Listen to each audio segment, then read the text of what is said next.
What is going on, everybody? It's your boy Cheeto with Mr. Upbeat Bo himself for week 1 of casting on Valhalla League.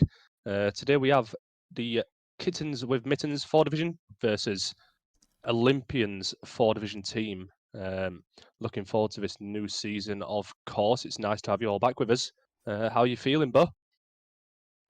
Feeling good. I'm feeling good. It's exciting to be back for another season. I admittedly have not looked into rosters as much as I should have across the board, so I'm excited to see the new names that have come in and the old names returning and how week 1 pans out.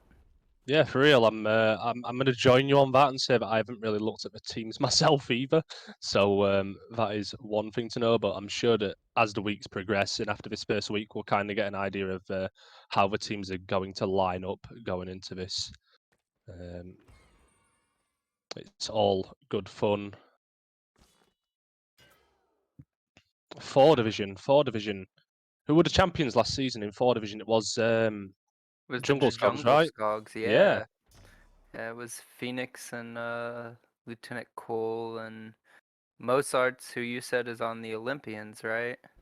Yeah, he is. Mozart is on Olympians this season. That's right. So And then who is this user? Elron Snake. So that was they were the returning champs, but you got Mozart's on the Olympians, and who are we're spectating Bastende on Kittens with Mittens, who's also named Bo, so huge yeah, shout out to him. Bastende. Yeah, the new Kittens with Mittens 4 Division captain. So I mean, we get to see a whole new KWM roster this season.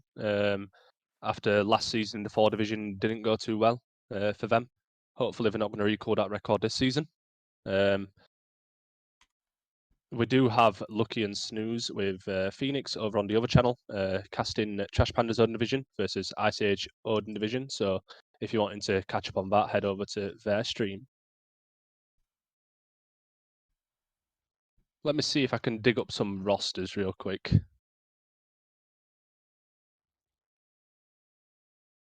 Ooh, both have just been posted in self-promotion.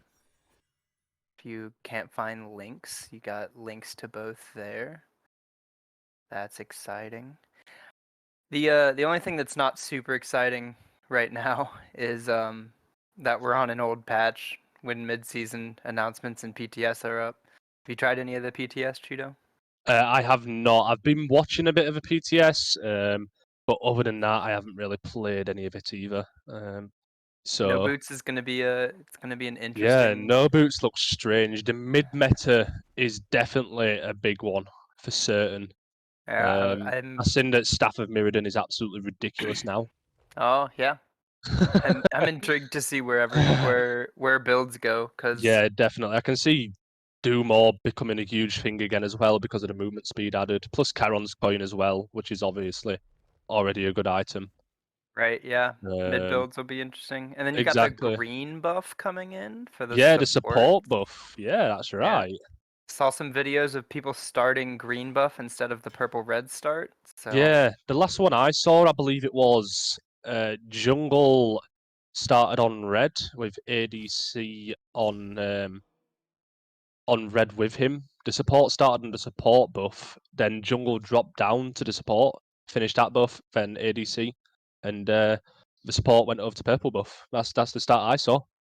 But interesting. yeah, there's definitely going to be a lot of variety this season. I mean, let's be honest, solos can just go and solo the blue, so Solo, nothing will ever change ever. It's boring yeah, role, not very impactful. Don't play it. yeah. Who plays solo? Like actually, Crash role.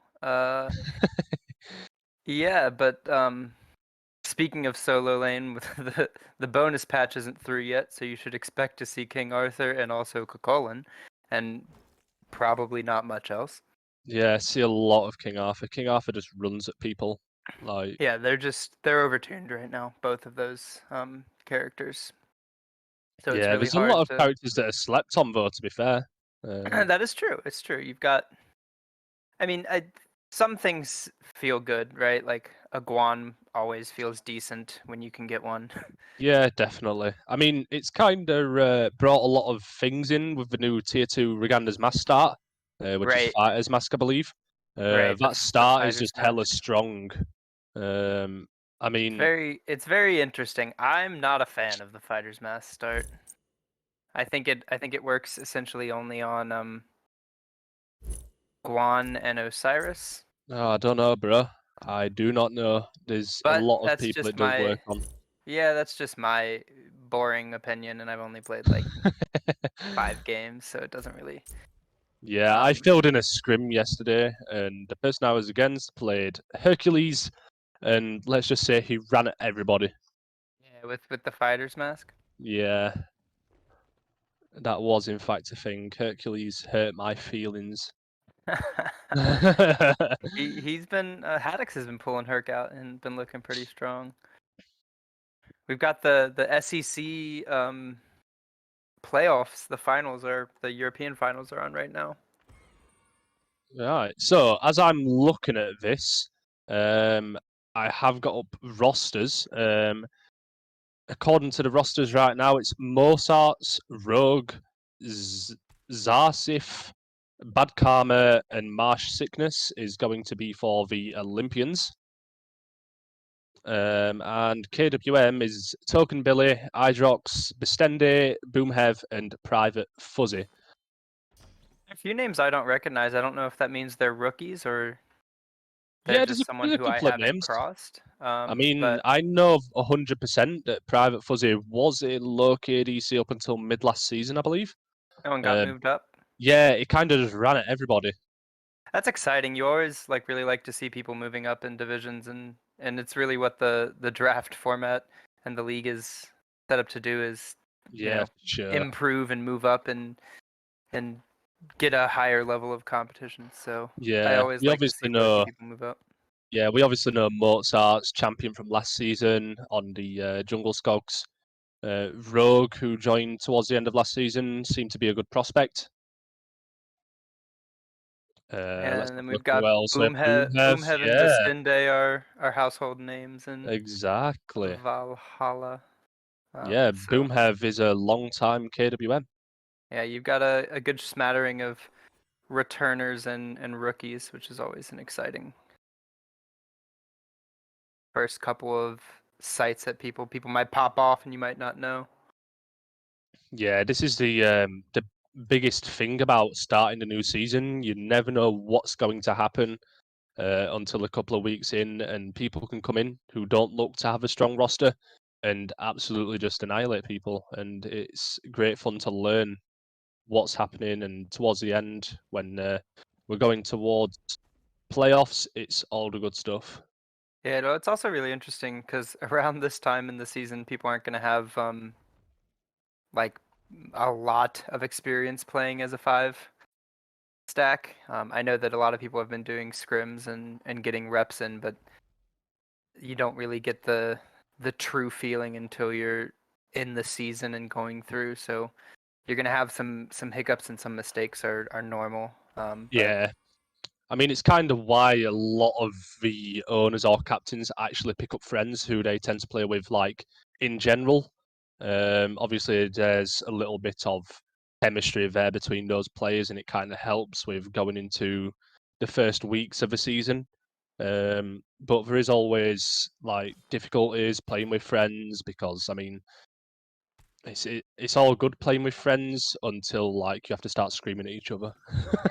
yeah, yeah, I know. I know all too well what it's like when your owner friend starts screaming at you. I play with Godson too much, so Yeah, I mean, I had to play with Ducky, so that's something to say. yeah, it's always tough. Always tough when you got to play with your friends. We're just waiting. I guess we're just waiting on them to hop Yeah, we're into just waiting on P's them and to start. B's. Yeah, I mean, Big Bestende's P's and obviously B's. trolling as usual, so there's nothing new. But Classic. yeah, How's your break been? How's your summer? my summer, I mean, it's been hot over here in the UK. for the past couple of weeks. I mean, hot for us is not hot for like you guys because I mean yeah. I mean, hot for me is like 26 degrees, 27 degrees.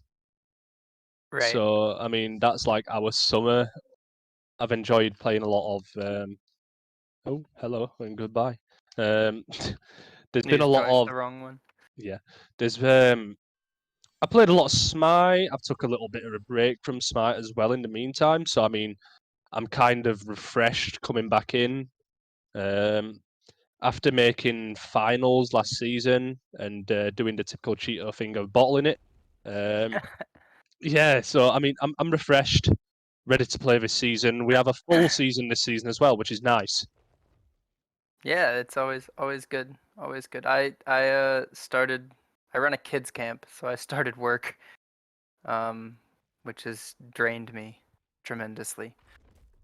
I get up at 5 in the morning every day and then get home at like 6 at night, That which sounds like my days every day. The difference is I'm 5 hours ahead of you. yeah, yeah, So yeah, as we're speaking, it's like 7:15 at night. I yeah. played today at what midnight. So I mean, all the good stuff. Oof. Yeah, I always sympathize with our EU friends who join the league and have to play on Eastern Yeah, Standard Time. yeah, and also have to play on North American, Ping. ping. Yeah, I love to see that. I Y'all are walk into troopers. games. Yeah, we're just here. Okay. Yeah. I mean that's Um, you've got Maestro and Odin running the Odin division out of the EU ping. I mean, Maestro's obviously a god. Yeah, he's the best of all of us. That's Right, exciting. dude. We've got a full lineup this week. That's exciting to see where people start coming in, see lists start coming out, see more people getting a healthy rivalry. Always like a good healthy rivalry storyline.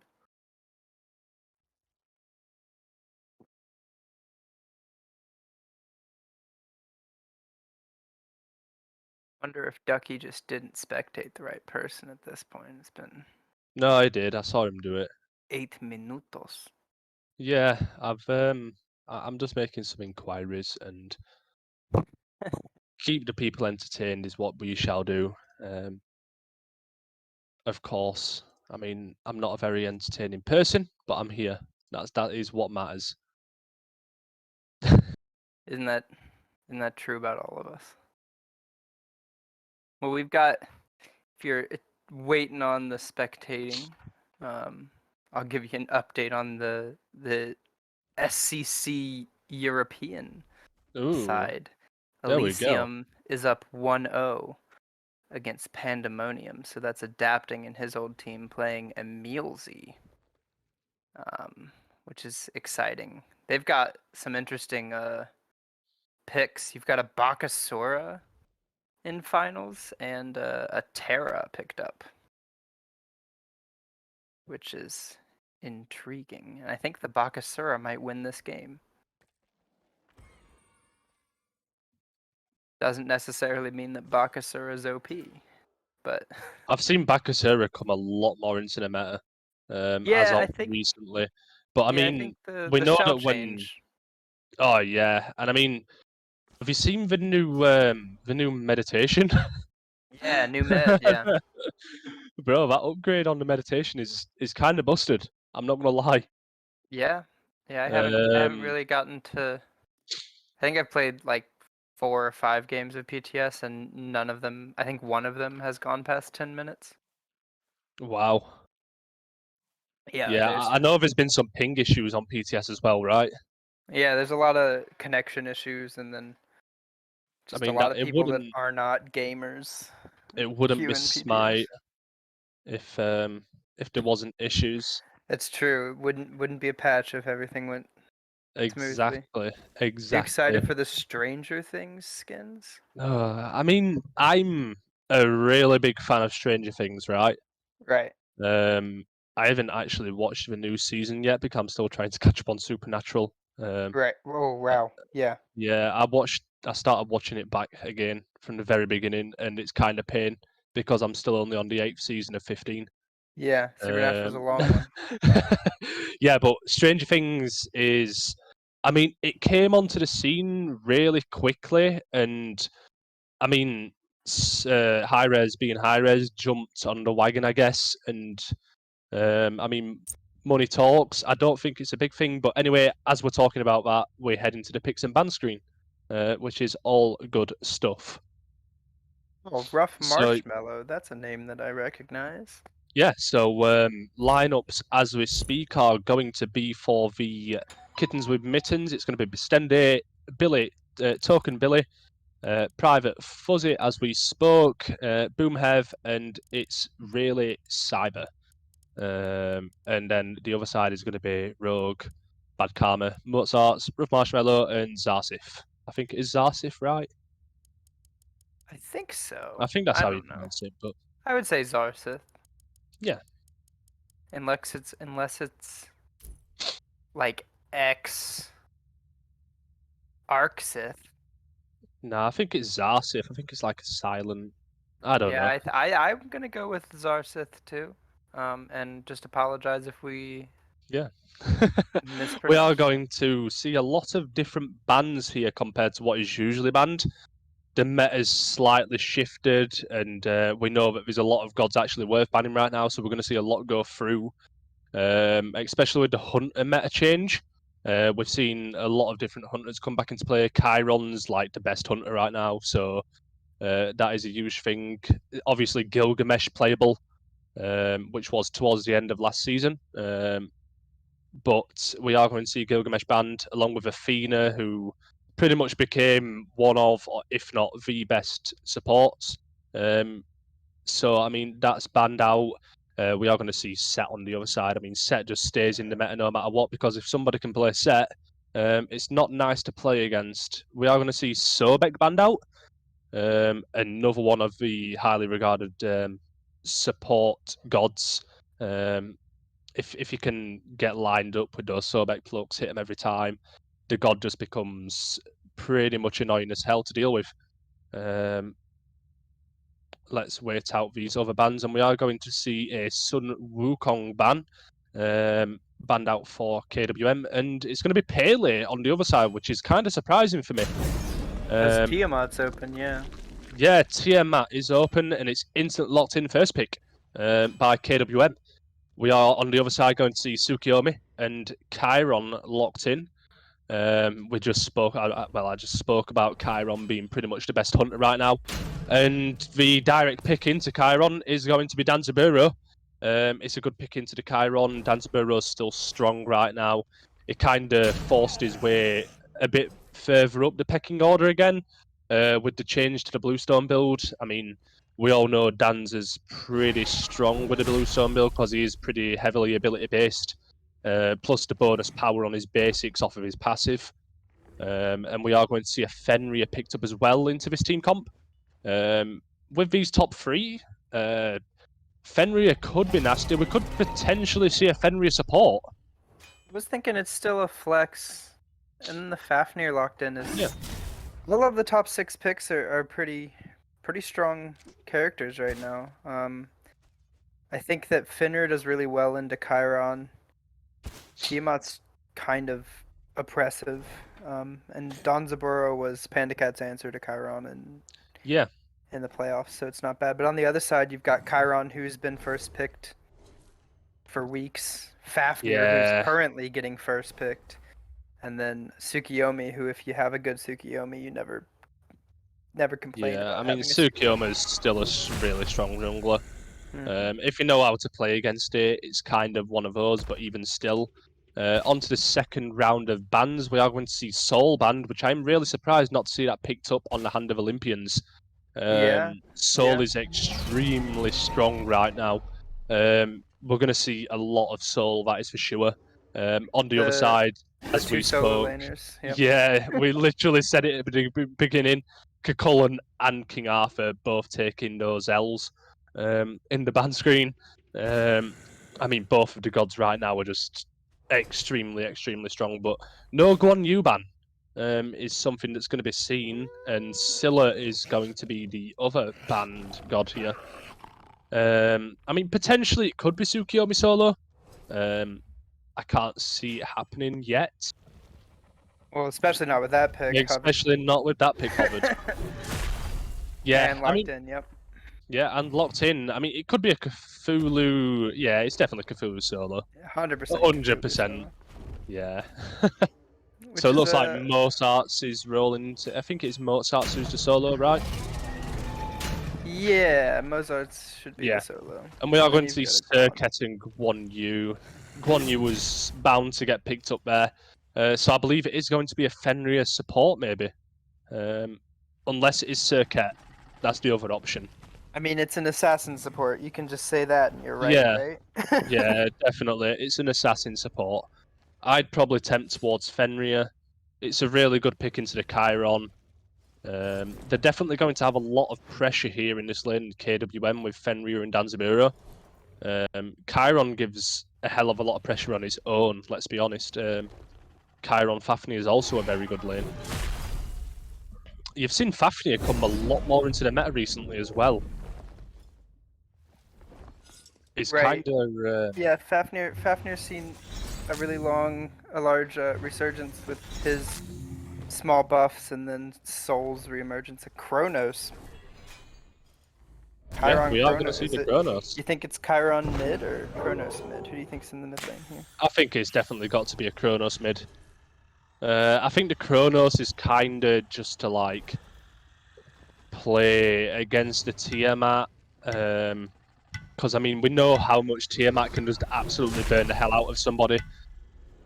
Kronos, again, the same aspect. He clears really quickly, and he can put out a lot of burst in quick succession. With a Tsukiyomi on your team as well, that's going to be pretty nasty. That mid 3v3 Tsukiyomi, Fafnir, Kronos. But I mean, on the other hand, I'm pretty sure it is a Serket support. Yeah. Yeah, Boomhev is a support, right? Yeah, well, I don't know. I don't know what Cyber plays, but Boomhev has played support in the past, yes. Yeah, Boomhev is the support on the list. So we are going to see a Fenrir in jungle, Tiamat, and the Serket as the mid 3v3 there. What do you think to these teams looking at them, though, Bo? What do you think? I think it's pretty... I think it's going to be interesting. I think the Olympians draft struggles a little bit on certain things, but succeeds where they struggle because they've got double auto attacker Fafnir, and then their dive is really strong with Cthulhu Tsukiyomi. That's pretty hard to stop the drive, but with Sunder in meta, I feel like Cthulhu kind of struggles. Yeah, definitely.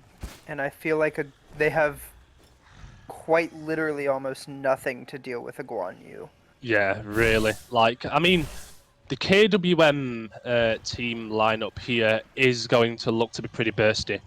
I mean, they have the Serket support, who alone is going to be pretty annoying, especially with Boomhev playing it. We all know how capable Boomhev is as a player. We are going to get to look at these starting builds here. We are going to see both Danzaburo and Chiron head to the Bluestone build, but I mean, a bit of difference on the pots only. Me personally, I do go 1 health, 1 multi. Looks like Private Fuzzy is going to go both health. Well, with Morningstar Bluestone, you have quite a bit of oh mana yeah, the mana sustain is crazy. Yeah. On a god like both Chiron and Danzaburo, though, they are pretty mana hungry. Chiron has a little bit better sustain. Danzaburo, you kind of have to spam, and I'm pretty sure his abilities cost a bit more mana. Right. Yeah. It's interesting. I kind of like getting a multi-pot, though, because you can kind of pop them both and fight. It does help you. It helps you brawl in lane if you have one of these. Yeah, exactly. That's the only reason I go to multi. It does help you brawl in lane. The starters out of the solo lane with Warrior's Axe versus Bluestone. is to be expected to some extent. Yeah. I've seen a lot of Guans going the fighter's mask into Hero's Axe. I do want to point out how many beads there are on these teams. Oh yeah, yeah. Well, you need it. Yeah, Fafnir is picking up that early. Is that an upgraded Sunder? That's an upgrade. It's fully upgraded. Yeah. So Yeah, that so- could turn a lane pretty quick. Oh yeah, definitely. Oh, sure. he missed it though. No, did he hit it? That's a close call there, and it is going to be an early fringe gank onto the solo lane, and Billy Token is going to fall over to Rogue on that Tsukiyomi. Nice to pick up that early kill over there on the solo lane, especially against a Guan Yu. I think we're going to see a lot of punishment here, and we are going to see a pickup here as well. In the duo lane for Olympians, it is going to be the Chiron picking up that kill as well, so that's definitely nice for him. Nearly fell himself as well, but that's where that multi-pot came into hand. It was kind of able to pop them both and fight. So a 1 minute and 50-second proxy by Mozart's on the Cthulhu. And that's always fun. Squirrel! Yeah, you saw some early aggression out of the Olympians, which is nice to have. Especially with a team like double auto attack and with a Kronos. A team that's more late game centric. Sure. If you can pull the early game, it's just far superior for you. Yeah, Boomev is really getting bullied here by this Chiron pick. It's kind of struggles. It's hard to look at because I mean, Circuit is quite squishy as it is. She's a really bursty god.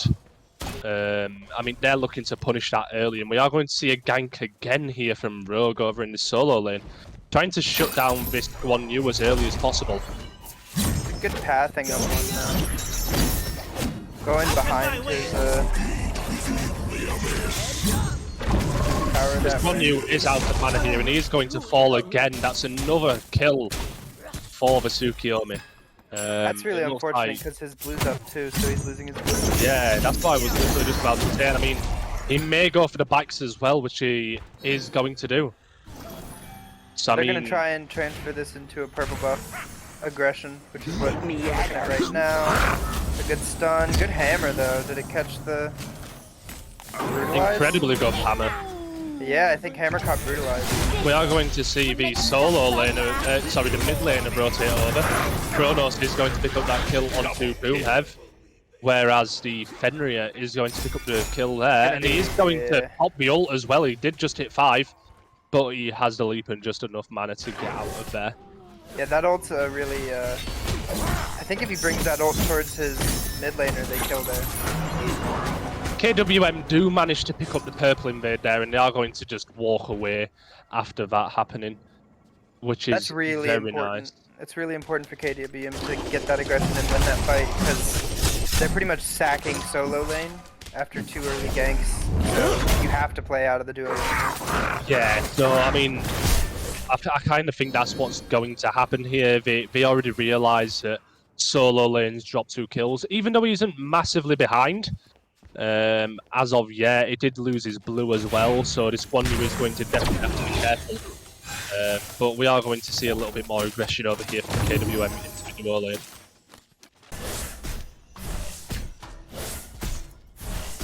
It's nice to see different builds over in solo as well. So I mean, Cthulhu picked up, and as we are speaking, Private Fuzzy picks up a kill onto Rush Marshmallow. A little bit of Looks like resistance he- there. Looks like he ulted the ult. Which Yeah, so it looks like a double ult there. yeah, but you with No, a Boomhead did just 2v1 get his ult back up, so it didn't actually have his Right. ult. It's only just got it. Marshmallow ulted the donkey roll. Is what Ah, I he mean by did? that. Yeah, instead of beating, he used the ult for his immunity. Right, I see. Beats are going to be popped there from Mozart, and he's going to pop that ult.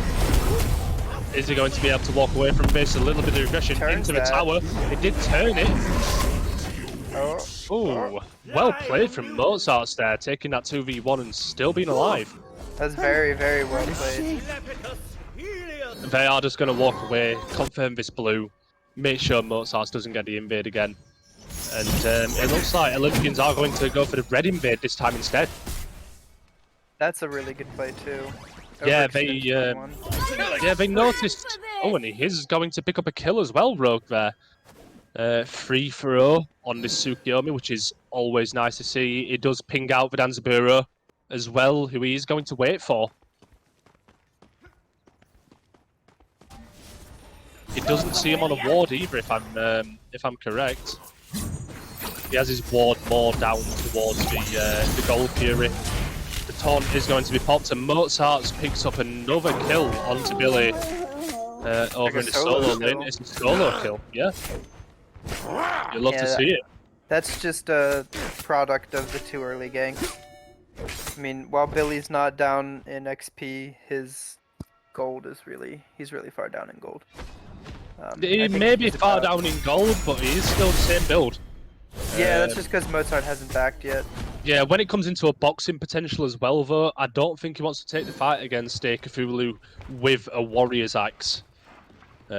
Which is what I was going to speak about before Private Fuzzy picked up that kill onto Marshmallow. It was the difference in the builds here. We are going to see, obviously, Guan Yu pick up the Bluestone Pendant, whereas that Cthulhu picks up the Warrior's Axe.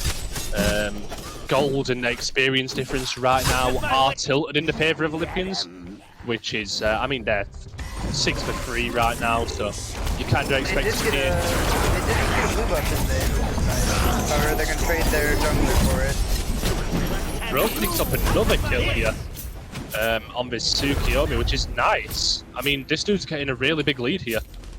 Yeah, if you're on KWM, you're looking to mitigate what this Tsukiyomi's going to be able to do, or else he's just going to run through your team.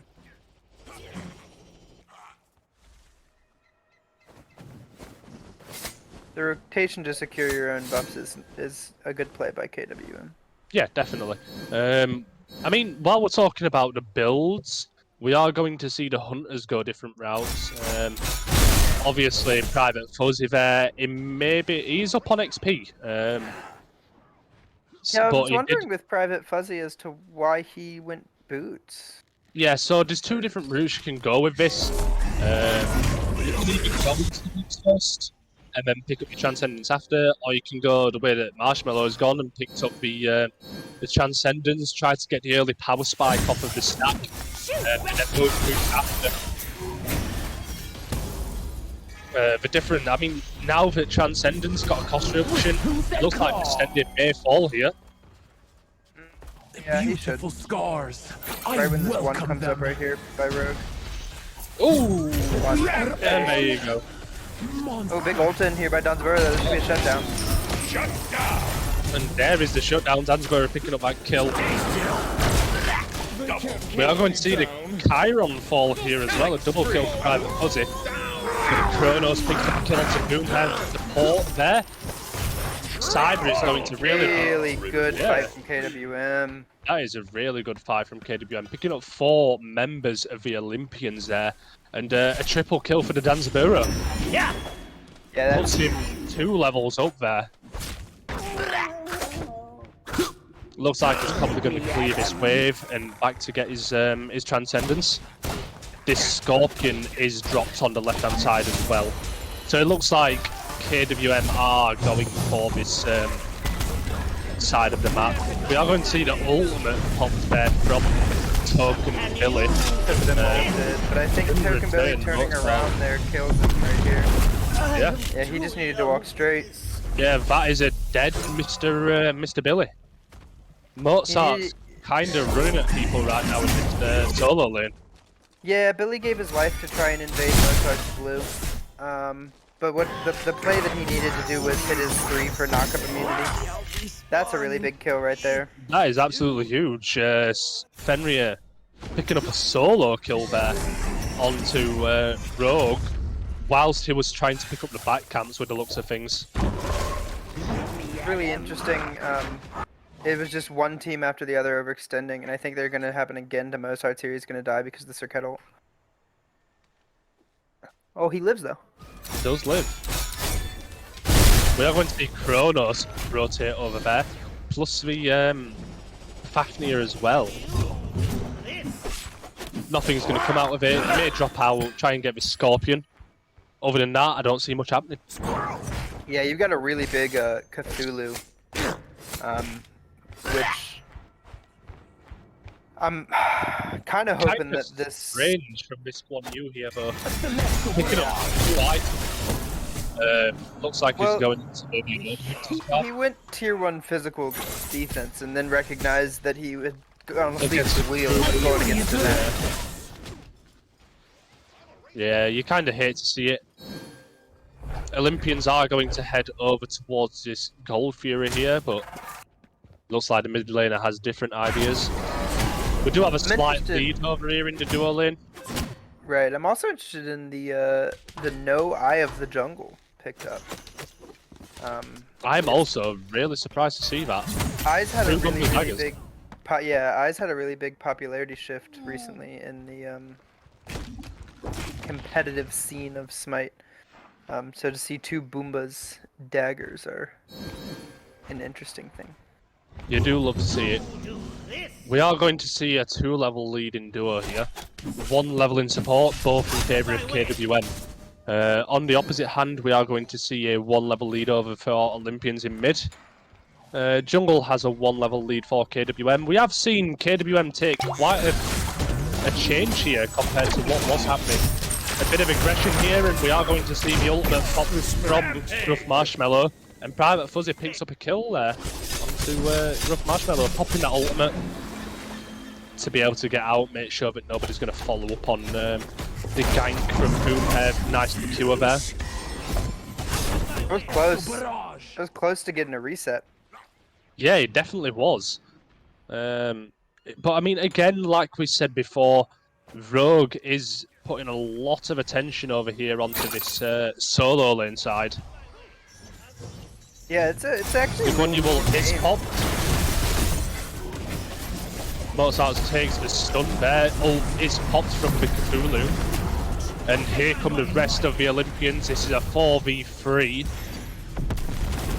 Boomhead is still very deep in there. He has to dash to get out, but it looks like we're just going to see a reset there. Cthulhu ult and Fenrir ult are popped there. But they are not done yet. But here comes Fenrir from the back. Beans are popped from Cthulhu. They are suffer thee no more. Is also extremely dead, but it looks like he's going to take the last tower hit there. Cyber falling to the tower. I mean, I think KWM need to be a little bit careful here. If KWM can disengage this fight, it's massive for them. Massive.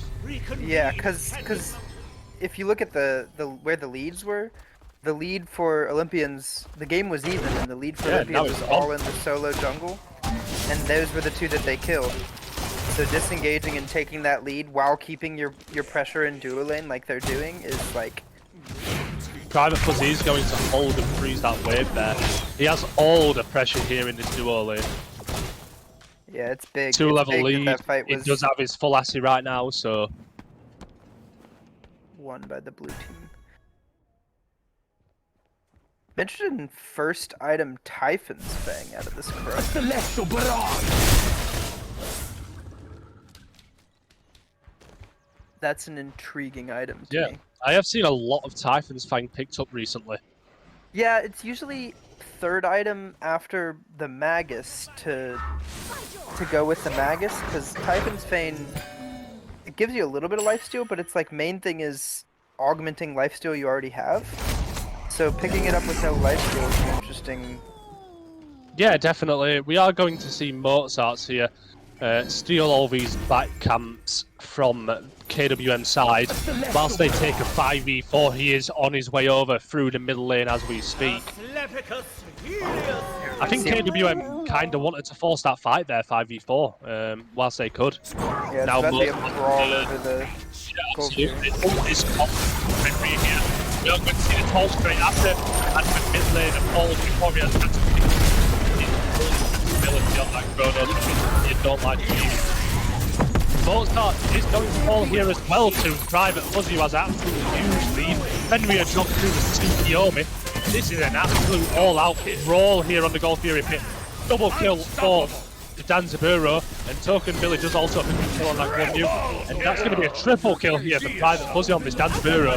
Absolutely huge, 8-0 Gold Fury KWM. Yeah, that's just a product of KWM knowing where their lead was and then dragging the fight to their lead. And that fight was just really clean for KWM. They got an early pick out of it, and then everything else just kind of rolled into place. Yeah, the Kronos didn't even have a chance to pick up his, to pop his ultimate there, which kinda just got him killed, let's be honest. The CC chain, which we did speak about, the burst what this KWM team has, they was just able to burst him straight away before he was able to pop ultimate. From there, Mozart's kinda did what he could to try and zone out the fight a little bit with that Cthulhu ultimate, but I'm pretty sure the Sunder was popped from Billy. This pickup's Cthulhu. huge for Olympians, because that shutdown is very important. Yeah, it's absolutely huge. This Danzaburo's 8-0 right now, and it is going to be the Chiron who picks up the kill as well, which is huge for him. Ultimate is popped from Boomhead there on this circuit, and they are just going to walk away from this fight. We did see the Fenrir there. Yeah, the Fenrir was trying to pick up that Scorpion there, the Fire Scorpion. Robe picks up the kill over in the right onto that Fenrir. Mozart's ult is popped on that Cthulhu, and they're just going to walk away, take the pick and walk away. Yeah, it's definitely going to slow down the pressure that KWM had losing their ADC with that lead. Yeah, I mean, I do like to see that Cyber put quite oh, booms. The poison. So the ultimate is popped there from Marshmallow. Does pick up that kill onto Boom. They're on fire? They're on fire right now. They are on fire, Giant. Olympians are on fire. And this is 4 people on. It looks like Lon's gonna see it right now. Might be too late, but I think Marshmallow might die to Fire Giant here. Looks like Karma also nearly fell there. Olympians do pick up this Fire Giant. And I mean, that's a bold call. And they do also pick up the kill there onto the Guan Yu. Yeah, that paid off. That was a really good shot call. That really did pay off. I don't know if it was I think it was a combination of a really gutsy and good shot call mixed with disrespect from KWM, not face checking Fire Giant. Yeah, I mean, we don't see. No problem, Blubber. Damn, Miss Crowley. I do want to point out really quickly the lack of wards on the map from this KWM side.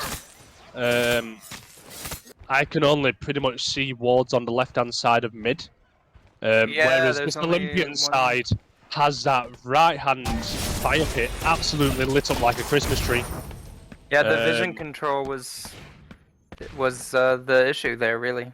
Yeah, it was definitely way too much for KWM there, and I'm pretty sure they saw the pick onto Boomhead in mid, and they took advantage of that. A couple of people had to back, so I mean they picked up the Fire Giant, which was a really bold shot call, but it worked for them. Plus they picked up the kill here. Yeah, and that's what you do with this, right? Like how to transition this Fire Giant into a lead. Yeah, I think that they already have the towers in both left and right. Sorry, just in right lane, because obviously this Olympian side hasn't tended to have a lot of pressure over in this duo lane, and it is going to be the duo lane, which is going to be where they're going to look to get that counter pressure. Right. Yeah, I think it's smart to push down the duo lane and make them respect it. Absolutely. We are going to see a little bit of a different build here from Rough Marshmallow.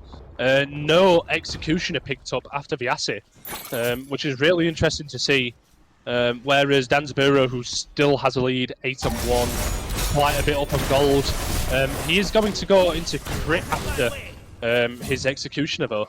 So, I mean... I think that's a mistake. So you do. I would agree. They do have the Cthulhu on the other team. They do have the Fafnir. But I think they want to burst. And I mean, DPS-wise, with 2 members of KWM having a Sunder, I think the DPS is slightly about the same on the crit build. So he's going to go Wind Demon and then sell his Bluestone for Deathbringer. Yeah, a lot of health in that Cthulhu ult standing in front of you that you have to chew through now. Yeah, there absolutely is. The Cthulhu didn't opt for Thorns. He didn't. Which is also an interesting choice. But went for Weakening Curse, which is really interesting. But, I mean, they need to kind of just run at people with this Cthulhu right now because he has a 3-level lead. Right, yeah, he's 3 levels up and he's got a Stone of Gaia and there's quite literally nothing that chews health. There's no percentage health on the other team, so this is just going to be... They are going to have that 10 from the Danzaburo, but Stende is going to pick up the kill there onto him. Thunder OP? Yeah, Sunder is in fact OP. Private Fuzzy picks up the kill onto the Fafnir, and here come KWM. Stende picking up a triple kill here. Absolutely huge fight for KWM. And, I mean, they are going to pick up this guy as well. He dies before he gets the chance to pop his ult. That would have been a good play on him. Yeah, absolutely. That's another really good fight for KWM. Right, Caster's Curse right there. They're going to walk in. No, with Karma coming up, they still probably get a Phoenix. Oh, they could definitely get this Phoenix. They have no wave pressure is one thing to watch out for. I don't think they are going to opt to get this Phoenix. May just pick up they're going to get Tower and then Tier 1. They're going to get Tier 2, yeah. Yeah. They may go for the Tier 2 mid also because they do have the wave pressure. Or they may go Soul Fury. Yeah, oh yeah, Primal just came up, and Fire's coming up. The issue with that fight was Mozart went a little bit too forward and his team didn't follow up. So while he was sitting there eating all of the attention of 5 people on the other team, his team couldn't put DPS in. Yeah, absolutely. And we are going to see the lead absolutely shift here. 2k gold in the hand of K. Oh, wow. Yeah, 2.5k gold in for KWM right now, and almost 6k experience, 5.5 to 6k experience for KWM. Olympians are going to take this neutral farm on the Fire Giant side of the map, which is going to pull back their lead a little bit. But I mean, KWM really need to be here for this Fire Giant this time. They need to get more wards on the map for starters, because I still see absolutely no wards. And KWM kind of need to push this while this Chiron's over in left still. Well, that one ward that they had was very strong. That Boom have just placed. Emilzy did that in the SCC today. Yeah. The central sentry ward can't catch it, but you can still see Fire Giant. We are going to see this fight initiated here by KWM with the lead that they have. Chiron is still not there. Sarskin is going to fall again before he gets a chance to pop that ultimate.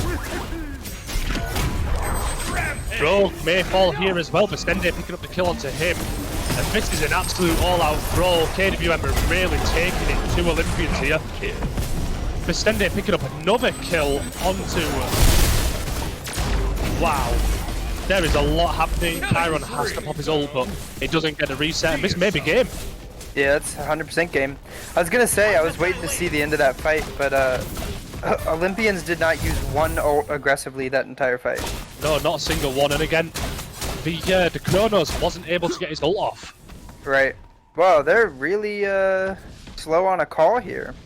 Yeah, it looks like they kind of went over towards that left Phoenix, realised they had absolutely no wave pressure, and then just changed their mind. The minions don't matter, there's 5 of you. They don't have no Fire Giant, the problem either, so right, they can't really burn the Phoenix and end the game as what we would have expected. True, maybe not in the game, but you could definitely take the Phoenix and then get Fire after, so the other team would have a Phoenix down. Yeah, we have to bear in mind that KWM have a big lead here now. So, I mean, they're going to look to pick up this Fire Giant, reset. The gold difference is absolutely huge.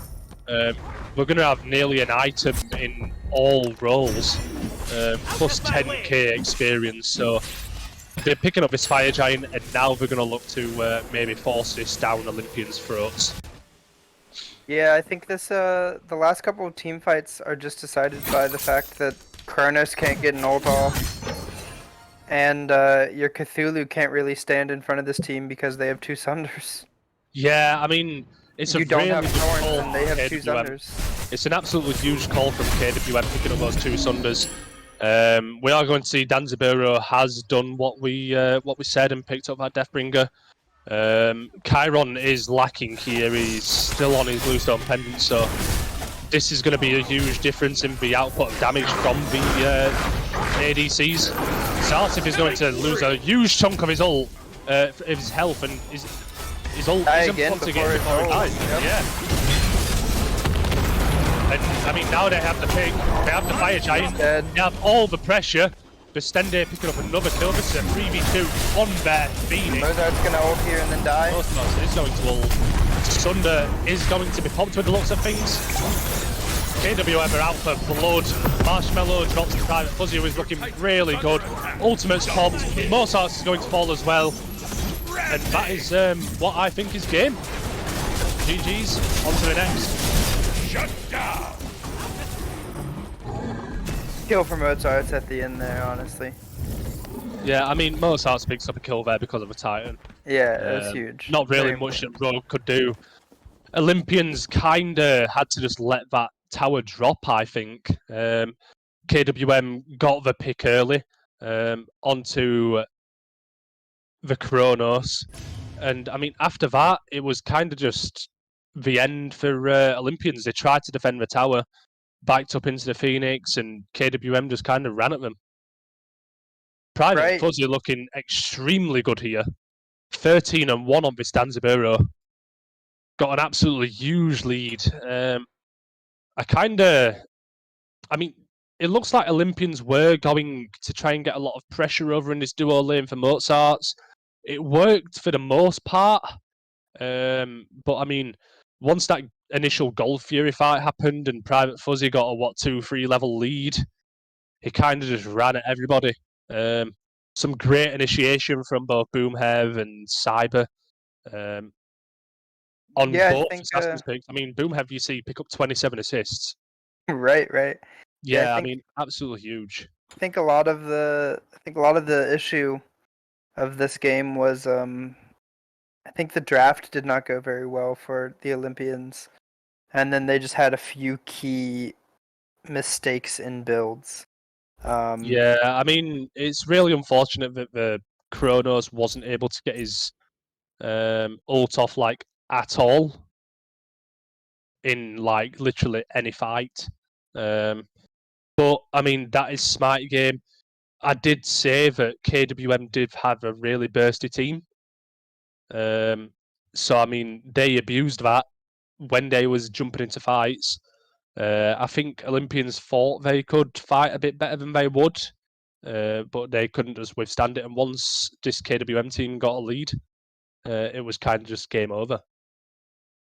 Right. We did see a lot of life from Olympians, though. They did pick up that early Fire Giant, which was a really bold call. I think they just had to do a little bit more with it in hand of picking the right fights. They had DFG.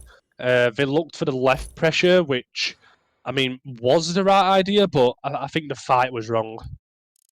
Yeah, I think that if you're Olympians, the game still feels good, right? Like you lost, but you showed a lot of initiation. You lost because of a few small mistakes, but like for the majority of that game, you were either ahead or even. So it wasn't like it was a absolute stomp. So it's still a head up moment in a loss. Losses always stink, but you have a second game right here to turn it around. Exactly. This is a free game set, so we are going to hop straight into this. Opposite sides right now. We are going to see Olympians on the left side first pick, and KWM are hopping over to the right hand side for second pick. Still get the set ban out. Yeah, the I mean, set ban does come out, which I mean, I kind of agree with, but if I'm Olympians here, I kind of try to make KWM ban it. Yeah. Then you have, well, it might mean that they don't have a set player. Yeah, it looks like they are going to ban the Tiamat this time around. Bastende played it last game. Looks like that is not in their plans this time around. Well, We they may see a didn't. Danzaburo ban. That's true. They don't have first pick, so they didn't want to give it up. I mean, to be Interested to fair, see if anything else changes, though. this set ban's kind of free for KWM. It's true. Sobek, Looks and like we are going to be Athena. running back a lot of the same bans. Athena's banned here, which KWM banned last time around. Sobek, which, I mean, Olympians banned last time around as well. Both really good support gods, but I mean, we all know how capable Boomhev is and how big his god pool is. It's kind of hard to ban him out. It's true. Last time there was a Sun Wukong ban, and I don't remember what the last Yeah, I believe it was KWM that banned out the Sun Wukong. Wukong, right? So you get a Yeah. Chiron ban, which is interesting. Yeah, Chiron is going to be banned here. Maybe Olympians are going to try and pick up the Danzaburo. Potentially. Oh, and then the Wukong ban again. Wukong is going to be banned again. Yeah, Which means two things that were banned are now not banned. So. Because there was not a Tiamat ban and there was not There a was Chiron not. ban. we are going to see a Gilgamesh Gilgamesh is one picked of up, those. which was the first ban last time around. Soul is going to be picked up here. Probably a mid pick. Soul just gives an absolutely insane amount of pressure in this season so far. And I mean, Cucullen's picked up. We've already spoke about Cucullen. We may obviously see a King Arthur picked up for Olympians here. Mozart's picking up that, but we'll have to wait and see. Right, yeah, K is open. Guan's also still open, which Guan's a good pick. Guan Yu is a good pick. I don't think it's as strong into Cucullen as what a King Arthur would be, though. Tsukiyomi is going to be picked up here. This may be a Tsukiyomi solo. We may see a Gilgamesh jungle. Nash? We'll have to wait and see. I don't know. I don't know if you Ganesh. take Suki away from Ro. He played it pretty well. Yeah, he did. I did like to see in the last game, Cyber was quite behind. I'm pretty sure that Suki was 4-0, 5-0 at one point. Cyber kept up. And I mean, on a god like Fenrir, going into the late game, it can be pretty hard, but he played it well.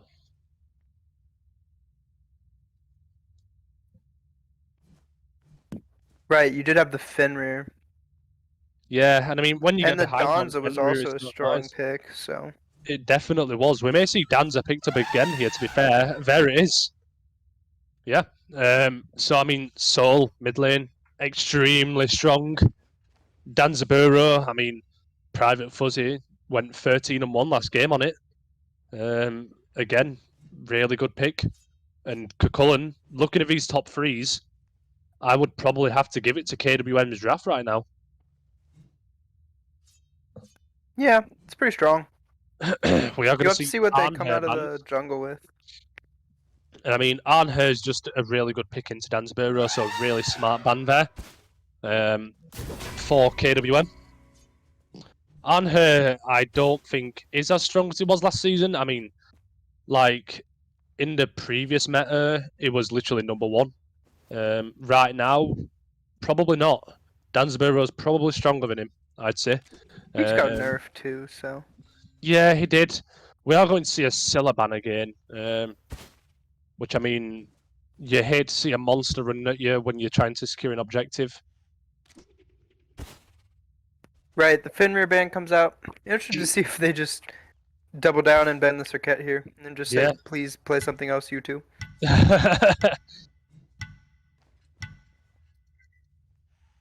We are going to Pele see a again. Pele ban, which was banned last time around for them. Maybe Cyber has some sort of mean Pele we don't know about, or it could be just one of those picks that they do not like playing against. We haven't seen Boomhead pick up a Yamoja here, which I'm really looking forward to seeing. A Ho Yi pick up. There's a small chance here that every single person in this lobby has picked their god. There is definitely a chance of that. It's 100% on KWM, and it's only if it's Tsukiyomi solo Gilgamesh. That's what I'd Jungle. go with. I would definitely go with that myself. Yeah. We know that Cullen gives an insane amount of pressure, and I mean, if anybody gives pressure in solo, Tsukiyomi is also one of those gods. Yeah, Suki's hard to out pressure, really. Yeah, definitely. We are going to see Sir Ket hovered here for KWM. It is going to be going into the jungle this time around, though, if it is locked in. Right, yeah, because they have that Yamoja.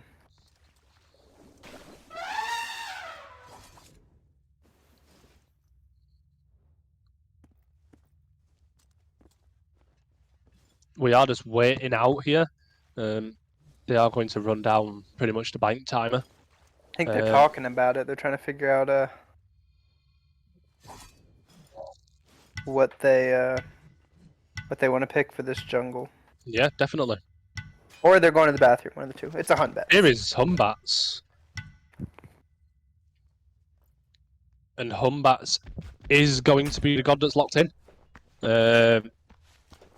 I mean, these team comps, honestly, I'd have to give it to KWM again. I mean, Dan Zaburo, we saw how Private Fuzzy played on it last game. 13-1, and he's playing into a Hoyi who gives not near as much pressure as what a Chiron did. I can kind of see if Dan Zaburo gets an early lead again, it could be GG. And I mean, Bestende on this Soul, he is playing into a Raijin. Raijin's really good, he's pretty safe as well with that dash. He has the taunt off of his ult, which if Rogue can work with him a bit better, I think what we need to see is Mozart's kind of do his own thing in solo, and Rogue kind of put a little bit more pressure onto this duo lane and mid lane. True, it is true. First things first, though, no god swaps out of the draft. Absolutely no god swaps. Legendary. Yeah, 10 you people don't see picking it their often. roles. You don't see it often, but you have seen it today. Next up, though, yeah, I think that both drafts actually are really decent.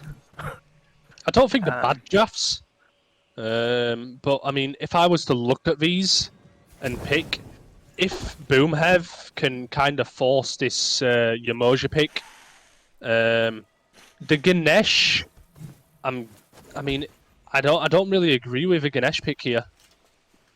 It's kind of good into a Humbats, but I mean, other than that, this Soul's just going to look to burn people, and I mean, Yeah, Ganesh into 2 auto attackers. yeah, That's not what Ganesh wants to do, you know? exactly. You can't really silence the left clicks. And I mean, we all know how much burn that Soul has, and I mean, Danzaburo as well. It's going to be a fun game. Yeah, interesting. Both Eye of the Jungle starts now instead of the double Boomba Spear. They hurt us. Yeah, they absolutely did. And we are going to see a jungle pick up the Hog here as well. Yeah, we have 2 hogs out of the KWM side, and we've got a Death's Toll out of the Huyi on Rush. Oh, he is going to pick up Death's Toll. Yeah, I mean, there's kind of 2 roles right now. Minions have spawned. You can either go to Bluestone or you have to go Death's Toll. Gilded Arrow kind of went bad because of the gold. I mean, the only reason that people built Gilded Arrow was because of the gold lead. I mean, you could just power to 3k gold. We've got multi-pots out of the mid lane. That's a difference there. And Yeah, it definitely is. And four sets of beads and a blink coming out of the Olympians. I wouldn't have minded 5 sets of beads out of the Olympians, to be honest. Yeah, whereas we do see a blink from Cyber here on this Humbats, which we do like to see. whereas he went Bs last time around. All the pressure here is going to be for KWM though. Hoyi and Ganesh just screams no pressure. We also see a shell, which is really interesting. Yeah, Shell kind of took a really hard nerf. Boomhev obviously still rates it though. What they need to do though right now is kind of punish this Ganesh early. Ganesh did pick up the beads, which is really smart from him. The last thing you want to do is play in a mobile god like Ganesh or even Yamiya and have no beads. Because I mean, this Ganesh kind of has to initiate with his dash. Beads are important on Ganesh because he has no CC immunity otherwise. And then he just gets put. Nice fight in the jungle. Ganesh is going to just run combats. Double taunt though. That is absolutely huge there from KWM picking up that first blood. Here comes Rogue.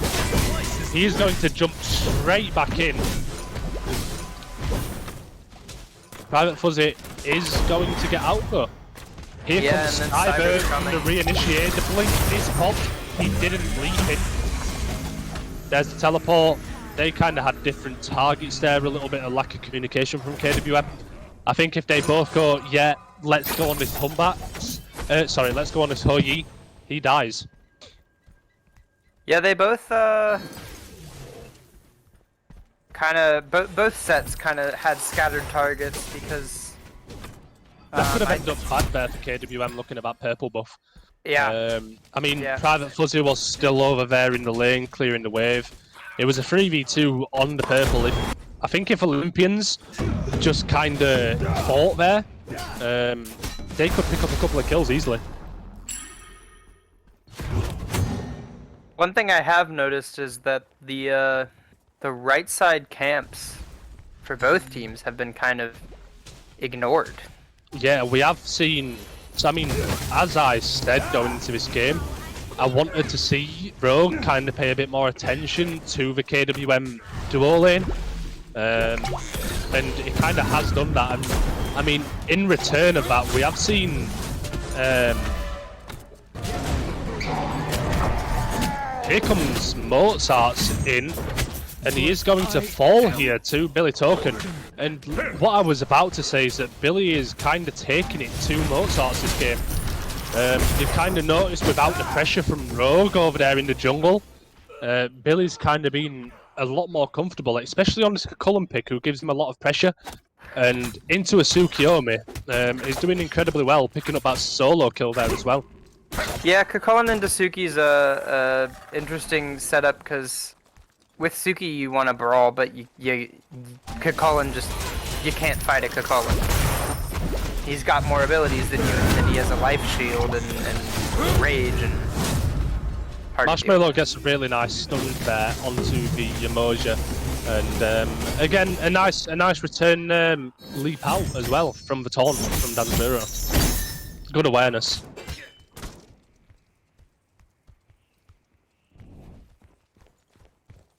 Looks like both teams are going to just cool it down a little bit. We have like a K.5 gold lead for KWM. They did pick up those 2 early kills. They got the first blood. And we are going to see 1,000 XP difference as well for KWM.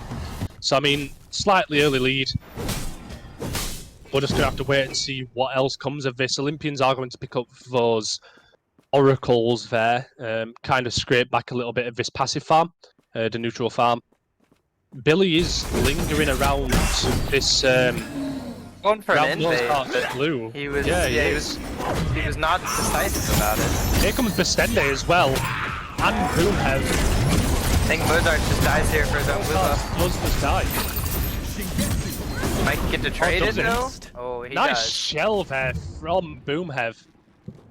I think if the shell wasn't popped, would have been a lot closer. It would have been a lot closer. Bestende definitely dies there if that shell isn't popped. I mean, incredibly good awareness from KWM here. They didn't get the blue invade, I do not think, but they did pick up the kill. It's the same thing. He still doesn't have a blue buff. Exactly, he still doesn't have a blue buff. They have the timer on it if they're clever about it. So and you have a level lead plus 2 kills over in solo lane. It's kind of shifted from the last game.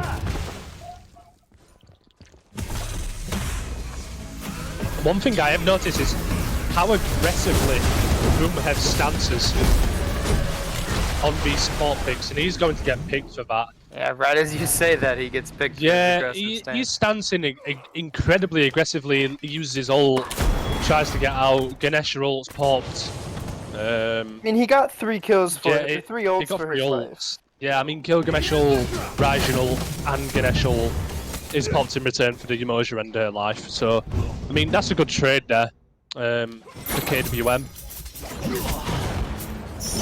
It really depends on what they do with it, right? Because if you don't really do anything until those ults come back up, then Olympians just get a kill for free. Yeah, they kind of know that they have like 150 seconds to try and take a pick here in mid. Right, we also haven't seen a Hunbat's ult this game. Yeah, we haven't seen one yet. I mean, I haven't seen much of the Hunbats other than level 2 free gank on duo lane. Right.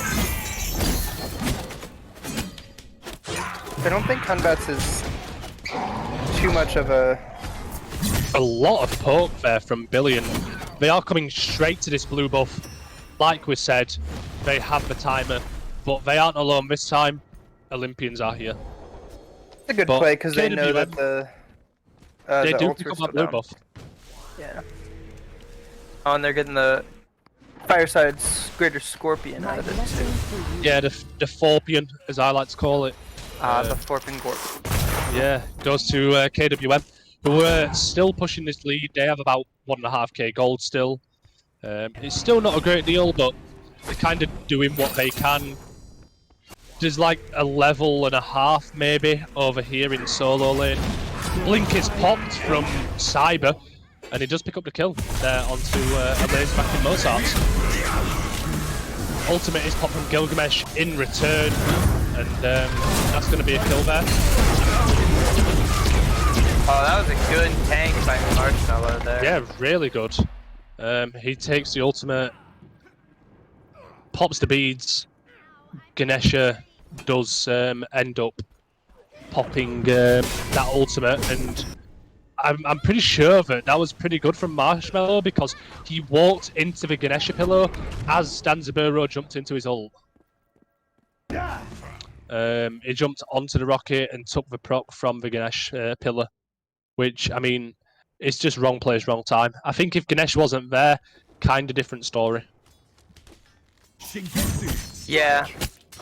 I think the Danza still probably dies though because he tanked it inside of the Hu Yi ult, but he might have lost his life too. Yeah, he may have. We are going to see the pressure shift here. I mean, I was completely wrong when I spoke about it. This Soyi has pretty much all of his stacks on this Transcendence. Is leaping into him. Private Fuzzy is going to take this boxing match. Yeah, I don't think Hu Yi wins Marshmallow this does not want to take this fight inside of minion wave. He just dies because here comes the rest of the team. There's the blink. He's going to leap in, and he just dies. Oh, but the trade's nice. That's a nice trade. Trade is nice. Private Fuzzy picks up another kill. Ultimate is popped from Gilgamesh. Bro may lose life here. Ultimate popped from Private Fuzzy there. Picks up a double kill onto the mid laner. I think they back up here and go for the Gold Scorpion. I think they're going to invade the purple first. They're going to look for the purple first. Really good awareness. Yeah, that was a really good fight out of KWM to just out-rotate Olympians. Yeah, they out-rotated him massively. There was a lot of ults popped there as well. The Ganesh did well to pick up a kill there. I mean, the differences still really haven't changed. I mean, 1.5k gold plus a K in experience. We're still in about the same boat, minus KWM maybe have a little bit more pressure. It's a pretty even game. Yeah, I mean, compared to the last game, around this time, it looked like Olympians had all the pressure going in. But it's kind of shifted this time around. True. We do see, I mean, the Fire Scorpion is down this time around as well. Gold Fury as well. They both have pretty team fight centric comps too, so Oh, it'll be an bless me, interesting I had to sneeze. Yeah. problem. So it'll be interesting to see what the team fights turn out. Boom! A gank in right lane. Yeah, on a proxy as well. On a proxy. Right. Yeah, Billy does lose his life there. Gilgamesh does head over there. Mozart's ult is down. So, I mean, that's obviously something we need to keep an eye on. Rogue was over there as well. I would have liked to see KWM maybe pressure that Gold Fury there. They didn't have the bodies. Would have liked to see KWM try and push something in the other side, but I also would have liked to see Mozart's push another wave under tower. Because Billy, while he dies, doesn't really lose too much from that. Yeah, he doesn't lose anything pretty much. I mean, he needs to push up those waves. Maybe even proxy another wave because he could have lost a good 2 waves there. Billy is going to head over towards his Gold Fury though. Yeah, and now you're just going to lose pressure because you're expecting to come back to lane, and now the other team's just going to get a free gold. Although they did pass on wards, so the Olympians They did pass on wards, but they know, but they're not going to make it there in time, I don't think. Bestende is just here. The ultimate is popped, and he does get the beads as well from Zazif. Ultimate's popped, beads are popped. Here come Olympians. Rogue is just chasing down the Humber. Mozart's going to turn this in the back line. Mozart is up in the back line. Billy is just kind of dead here. And Mozart's just popped the ult as well, and he may pick up the kill here onto Broomhead as well. He missed everything. Here comes Private Fuzzy in the good ultimate turn. ability. The team keep chasing with him. That's nice. That's a good fight for Olympians. Yeah, I mean, Yeah, trading they 2 lose for the Gold gold. Fury. Well, they'll lose their red kills. buff here. And potentially a wave in mid, maybe tower in mid if they wanted it, but... I mean, the way I look at things there is that, yes, Olympians dropped the Gold Fury, but they picked up a couple of kills in areas where people had a bit of bounty to them. So, I mean, the leads have kind of leveled out. The gold is pretty much level now. So, I mean, even though they dropped that Gold Fury, that's a good fight to me from Olympians. The pressure is going to be shifted over to the opposite side of the map here now. So, I mean, here we see XP for Olympians up 5k now and level on gold. They kind of just stripped the whole of the KWM jungle there, which gave them the experience lead. And, I mean, I'd like to see them do something with this now. Maybe go for this Pyromancer. We saw the last game they kind of got that pick in mid and went for the Fire Giant. So maybe we see something around the same. Ooh, Mozart's beaming in here with a gank coming. That's a dead Tsukiyomi. That is in fact a dead Tsukiyomi. Just overextension without knowing where the jungler is. Yeah. Same thing might absolutely. happen on the duo lane here. You're gonna get a gank in the duo lane, but I think he sniffed it out. Yeah, Rogue does leap in there, but Private Fuzzy is just out. And Pyro for the KWM side. Yeah, KWM are going to pick up this Pyromancer. 3v2, the ultimate's popped from Karma. Oh, Olympians steal it! Steal it! That's great stuff there from Karma. Hitting the one through the wall. That's They really do nice. get a purple invade as well. Purple and stealing Pyro. Red as well. They're going for the red as well. That Rogue- actually gets Rogue them. has that on timer. Yeah, that gets them a lead.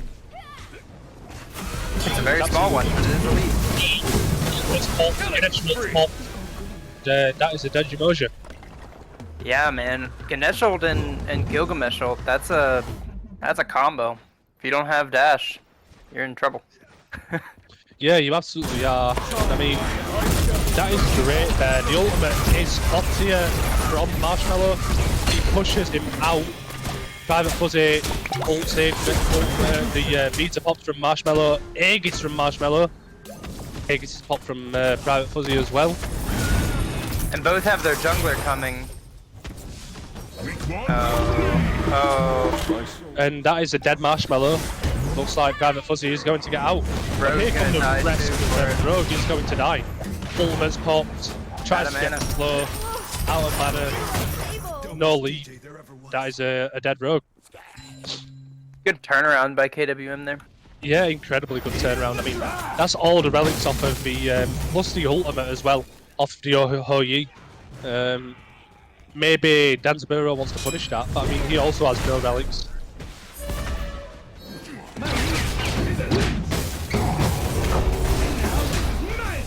Billy is going to just try and zone out here while we try and take this tier 1 tower. Are they going to take it is another question. If I'm Olympians here, yeah, Olympians need to just pressure here.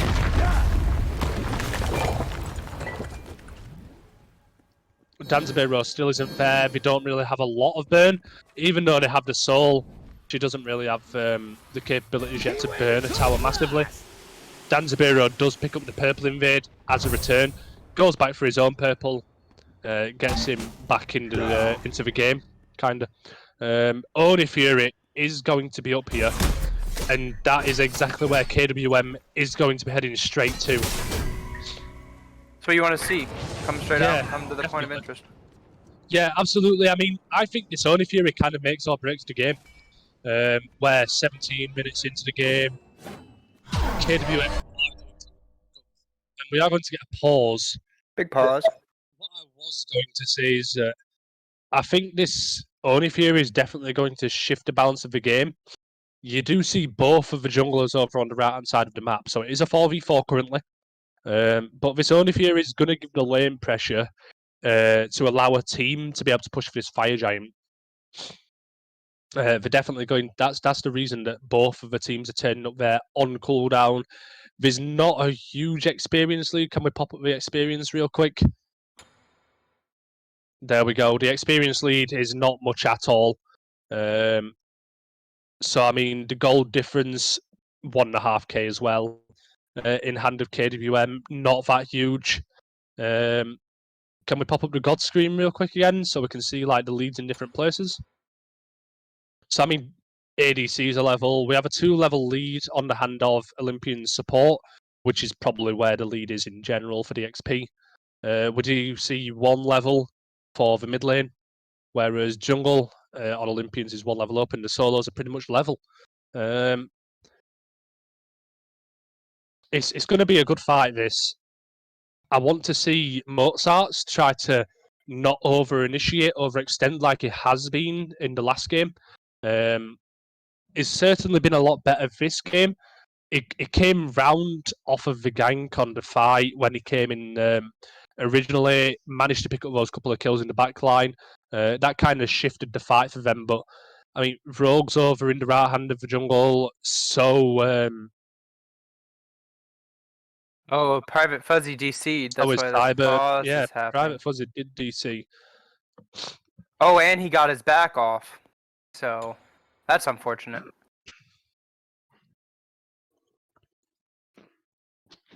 So that means that even if Fuzzy comes back... I think the difference we are going to see here is that Private Fuzzy has the exit. That extra shred for protections, on physical protections, is definitely going to help this KWM side in this fight. But he has to get into the fight. Look where he is. He's at base. So yeah, so as of right now, it's a 4v3 with the chance of it becoming a 5-on-5 after probably. Yeah, I 20, mean, 15 both seconds. jungles are going to rock up here now. Right. I mean, as I look at things, Olympians are going to pick up the oracles for the vision. They're going to try and get some deep wards so that they actually know the positioning of KWM, and they're going to look for a pick before they actually pick up this Oni Fury. Seems like the conservative move. However, an auto attack is already headed towards the Oni Fury, as we see. So, I think Olympians have a different idea. But I mean, you've got, I think Bastinde, and I mean Boomhead. You know, Boomhead is going to step up and try and contest this. But oh yeah, definitely. It's interesting. We do have coming out of this up as well. Right. Whereas this Ho-Yi doesn't have no relics still. Right, no relics on the Hui. No And like blink no on real the Gilgamesh. no real secure out of. Yeah, I mean, Olympians only really have the Raijin, which is not really use secure. Whereas KWM, they have the Soul, which is definitely more securable. They have the Danzaburo, which is going to be good if he gets into the fight. He can definitely get into that fight really quick. But you do have this Gilgamesh coming over, who has the ult, which is going to allow to slow the other team. But I mean, I think the difference is going to be the jungles here. Who gets there quicker? Because if this Hoyi gets there, sorry, not Hoyi. If this Humbats gets there before the Gilgamesh, then he's going to be able to spread out this fight really easily with that ultimate ability. Right, and neither of them have Blink, and the Hunbats is closer, so. Yeah, exactly. And I mean, no beads on the Hoyi is going to be dangerous.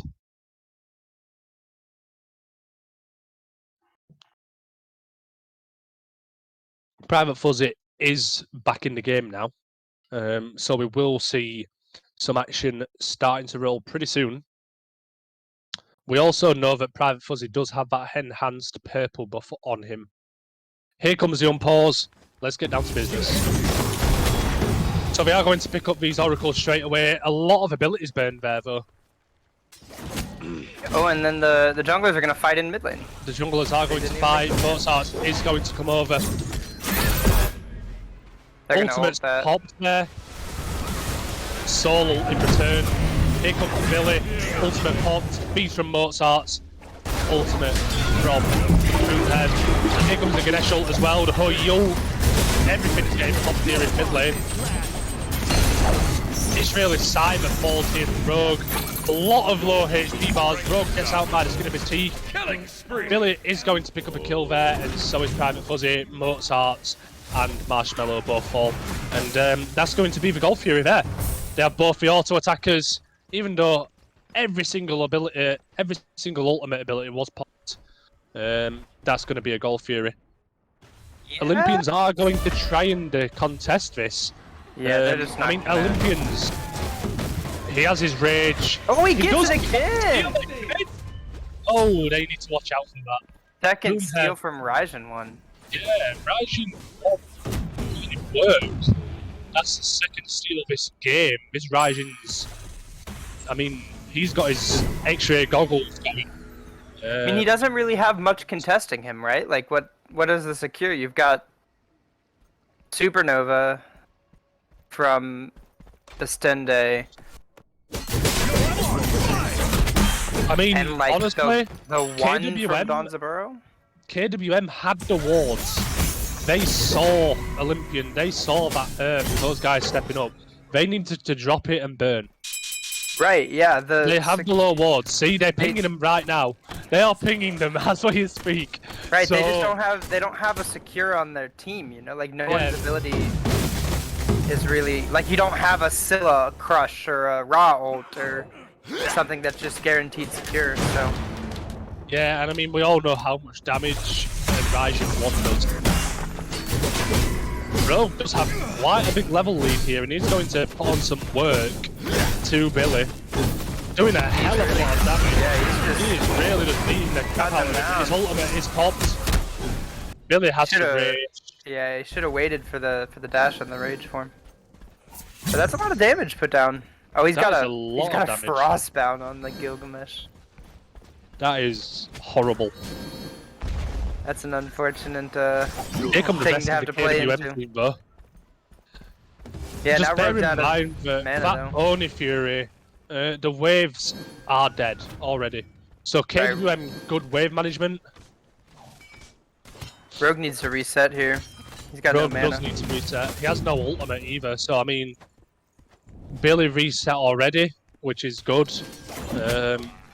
I think KWM needs to just put some pressure on here while Rogue resets. Yeah, they're probably going to look for a Pyromancer fight, which is where they're headed right now. They're already pulling it, hoping it doesn't get stolen by a yeah, by a one from Raijin. Looks like Raijin's going to get zoned pretty well this time. KWM do pick up that Pyromancer this time. Oh, Here come Billy's kinda deep, Olympians though. Billy is walking back onto his ulti. It's a pop there from the Gilgamesh. He's just gonna walk away. This is a good fight for Olympians right now. I mean, I'd say it's also pretty good for KWM. We know that now Gilgamesh beats it out. That's true. Whereas that's nothing. I mean, KWM had to pop no relics there. That's also true. Yeah. So I mean, beats from Gilgamesh. He KWM now going has fire his here. full.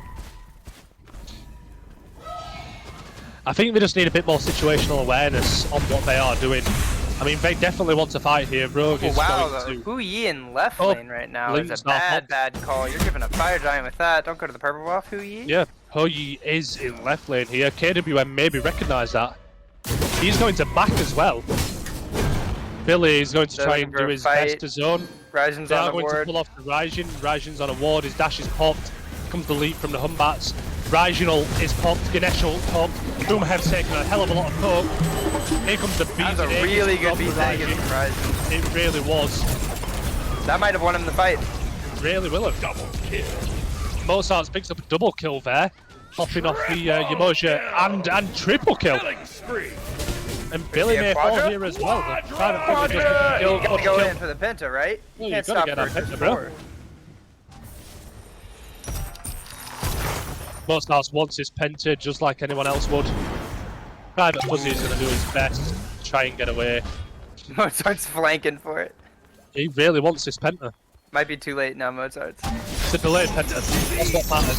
Oh, he gets it, he gets it, he gets it, he gets it, he gets it. Oh! And the kill is going to drop there. Unfortunate. Picks up the Quadra, nothing else. Now Private Fuzzy's coming back in to contest fire. He is going to come back into contest fire.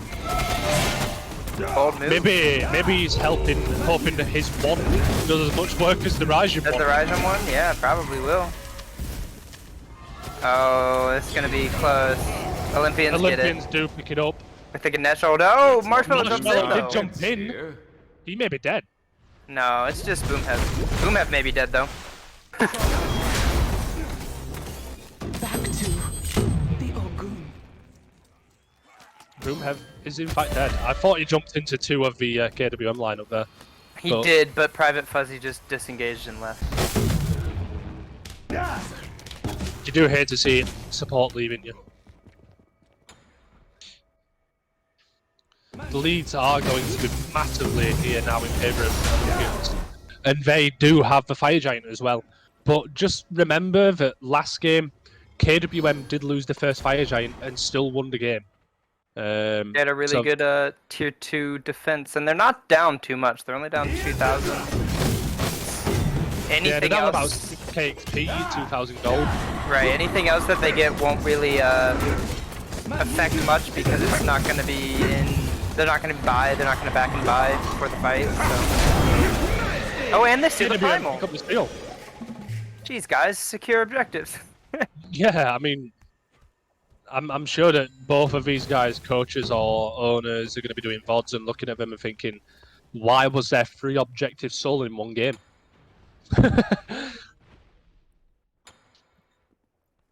Got a split push in right lane from Rogue.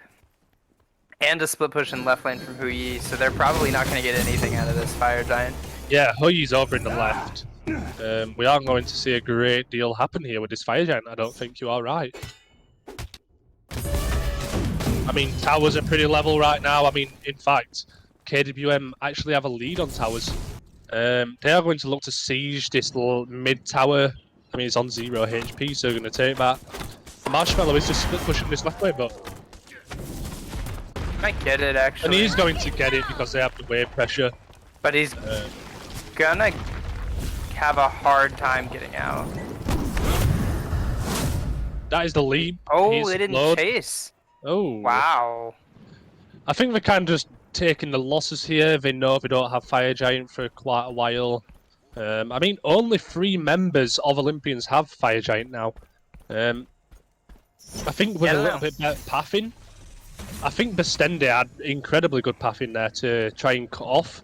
The leap was out, it got slowed. They could have definitely maybe picked up a kill there onto the Hoyi. They definitely can, yeah. It looks like Olympians are going to take this Pyromancer. Try and extend their lead a little bit more. It's not going to do a great deal, but I think this Olympians team just needs to group up. They have leads. They keep splitting. And Hui is the furthest forward, which is interesting. But now you've got Danzadoro at purple. That is a good point just to point out. Thank you for that, Ducky. Boomhev has picked up a Spear of Desolation on Yamoja. Nice. You love it. I mean, he is pretty far behind as well on these items. Let's be honest. I think he's just looking for the assist to try and spam these ults. I mean, Yeah, every time he gets an it's not assist, gonna- it reduces the cooldown on your ult by But it's what, only 6 the seconds? ult. Yeah, it's not. But it's not going to do anything for any of the other abilities. Really interesting pickup. Yeah, a good point with that as well, the Grid Win. That's an incredible ult there by Boomhead. It blocks off 2 people, ults are popped. Billy's. Here comes Billy, too far in. Private Fuzzy picks up a kill, but he is going to fall here as well to Rogue. Cyber's kind of just in the middle of 2 people here. Mozart's is really low HP, defending misses, gets stunned. Rogue picks up another kill on Boomhead, and Rogue picks up a kill on Misende. That's incredible stuff. My legacy ain't over. Yeah, that's good Yeah. jukes from Mozart's. A little bit of an unfortunate miss from Misende. Ooh, Zarzif really wanted that kill there. If they get that kill, game might be over. They No, I may think- go for this Fire Giant on cooldown. Yeah, no, I think they just get fire. Zarzif just checks the red buff of KWM, makes sure that it's up, taking some of this neutral farm. Looks like Cyber's going to take these back camps, go over, try and do the same. He is now level 20, so pretty much is everyone else apart from Billy. Billy kind of initiated there into 5 gods and just got killed for it. It looked like KWM, just a bit of lack of communication really. All jumped in one at a time, just kind of got picked off.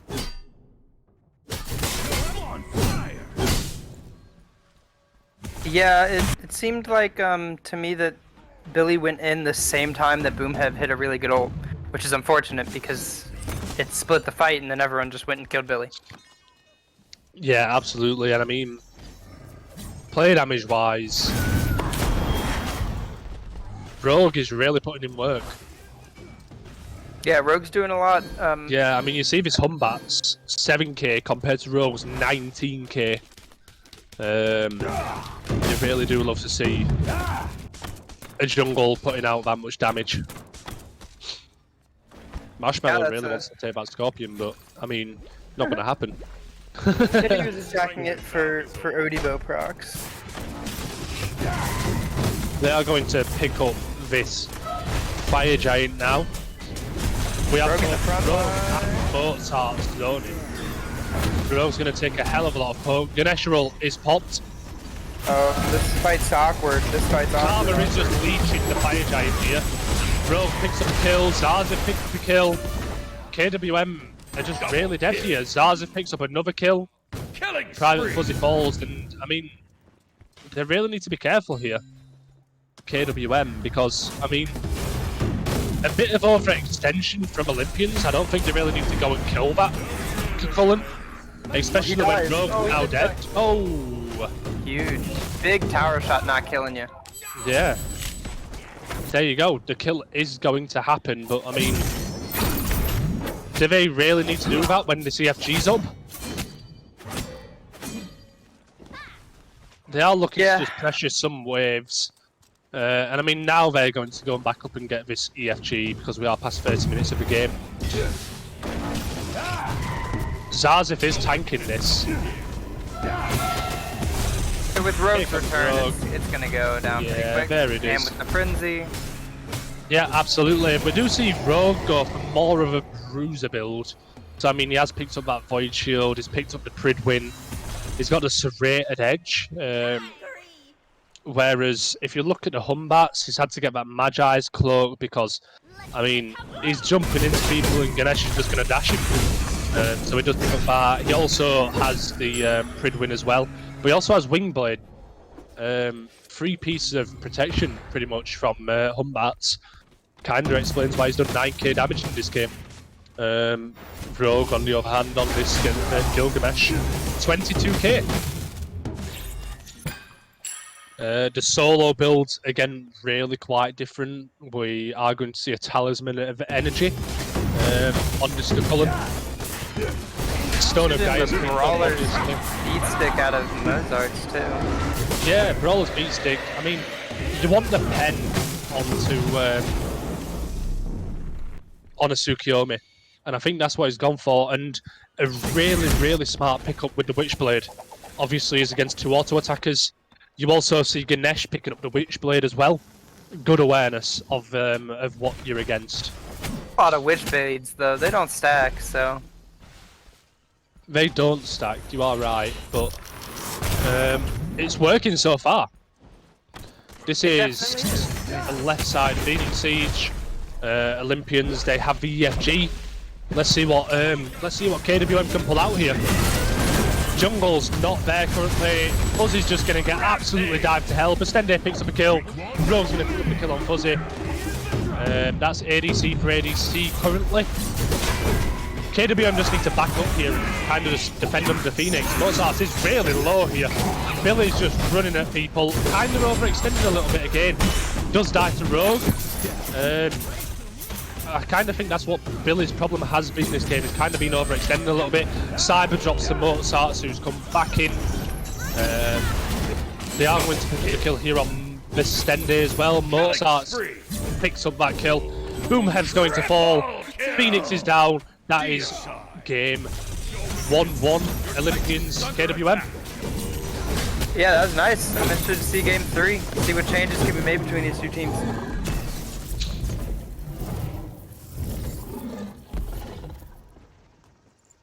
I think a little bit of overcommitment in that last fight there from KWM. They kind of...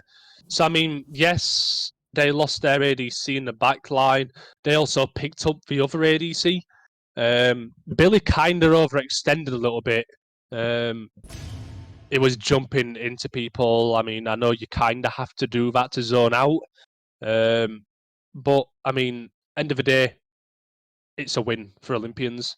I agree, though. I agree it was an overextension, but I think the reason why it was such an overextension was because Billy was jumping into people trying to kill Mozarts. And you shouldn't be attacking the enemy solo laner like that. Yeah, you're not going to do anything. Yep.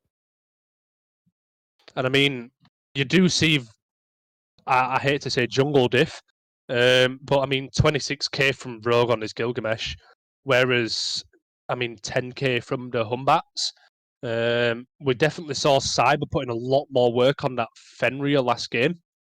So maybe we'll see a return from that.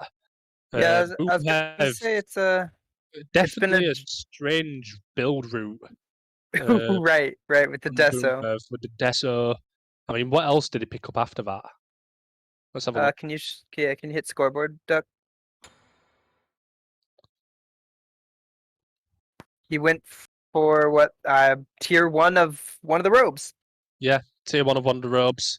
And a compassion. Probably Mantle of Discord. Went into Compassion. Yeah, I don't know why. I don't know why he needs that Deso. I don't know. I don't think it's needed. I think it's just a personal choice that he made. Yeah, I mean, I kind of think he wanted the cooldown, but there's definitely better places you could have got that. Yeah. I mean, the most interesting thing for me is that it seems like both games have been dictated by the jungler. Yeah, so I'm interested to see that matchup for game 3, because game 1, Cyber got the best of Rogue and Olympians on the. I mean, on the I disagree. I kind of think that Rogue got the upper hand in the first game. Let's be honest. I mean, it was 4-5-0 towards the beginning of the game, but then KWM's leads from the left-hand side kind of came over to the solo and just kind of forced back that lead. We noticed that Olympians were putting a lot of pressure into the solo lane in the first game. Whereas in the second game, they kind of shifted that attention. With that attention being shifted, Fuzzy wasn't able to put on as much pressure as he did in that game one. And I mean, I kind of slated the Humbats pick. Sorry, not the Humbats pick, the Ho Yi pick. But I mean, he put it to good work. The ults are really good for zoning out in fights. Right, the Hui actually did a lot better than the Chiron did the game before. Yeah, and I don't think that was because of the pick. I think it's just because of the communication between the team. They was able to use that ult to a better extent as what they was using the Chiron ult. Right, I agree. Do you see any do you think there's gonna be a different pick spans or more of the same? It's kind of hard to say. I think Gilgamesh is going to get banned out by either of the teams because it is just Gilgamesh. Let's be honest. Gilgamesh is just Gilgamesh. He can just run at people. Gilgamesh is one of those gods who he does, even though people say that he's quite overpowered still, the god does require a limit of skill to play. So, I mean, to be able to hit the drop kick, it requires a little bit of skill. I don't think the ultimate ability is as strong as people are making out. The slow's really strong, by all means, yes. I just don't think that this Humbats used his ult. I mean, he should have been using it more and in the right places. If the Humbats was more in the right place, right time, I think this would have been a different game. We do see the difference in the ADCs again as well. Obviously, same as last game, Fuzzy did buy Wind Demon into Deathbringer, whereas again, the same as last game, you see Rough Marshmallow pick up. It does pick up the Executioner first, instead of the Kin size, but even still, same build path, Kins into Odibo. I am interested to see this Soul build. He did pick up the Pendulum of Aegis into a Typhon's Fang, purple boots, obviously. Spear of Magus is just absolutely ridiculous right now. Into a Charon's coin and didn't even manage to finish that last item there. So a really expensive build path there from Bastende. Right, and he did the same thing that Zarsith did, which is start the lifesteal instead of the penetration.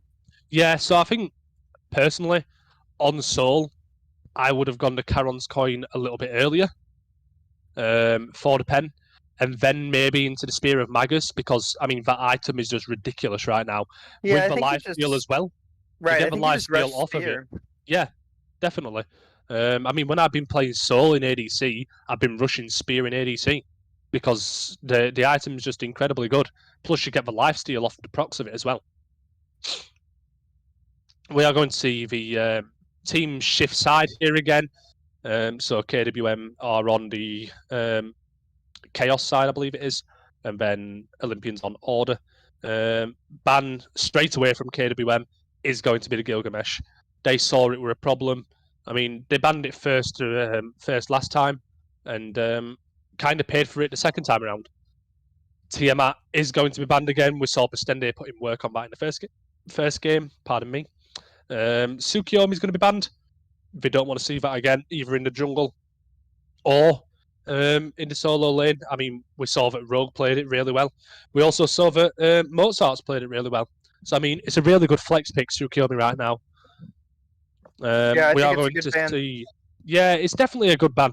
I mean, we see Athena banned again. I think we're going to see Athena banned in pretty much every single set of every game of every team this season.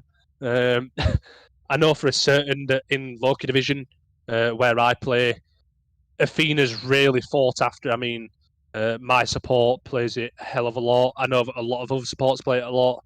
Obviously, in 4, it's a big thing as well. Chiron banned. So Sobek has been banned both games and is not picked, Sobek as is open. has Sun Wukong. Yeah, I think Sobek may be a first pick here. We know Boomhev has a nasty Sobek. Hopefully, he doesn't build Spear of Desolation on it. And there it is, first pick Sobek. There it is. Good Yeah. good guess. Yeah, absolutely. I mean, I know Boomhead from being on KWM last season. I was a kitten. We all love pink. I mean, Sobek as a god is just incredibly strong. He's probably one of the best guardians in the game. And I mean, as you were saying, the other pick, which I mean, it's been banned both games, first round, is going to be that Sun Wukong, and it's looking to be picked up. Yeah, I think what they've decided game 3 is let's stop respect banning. There's too much stuff to worry about in the game.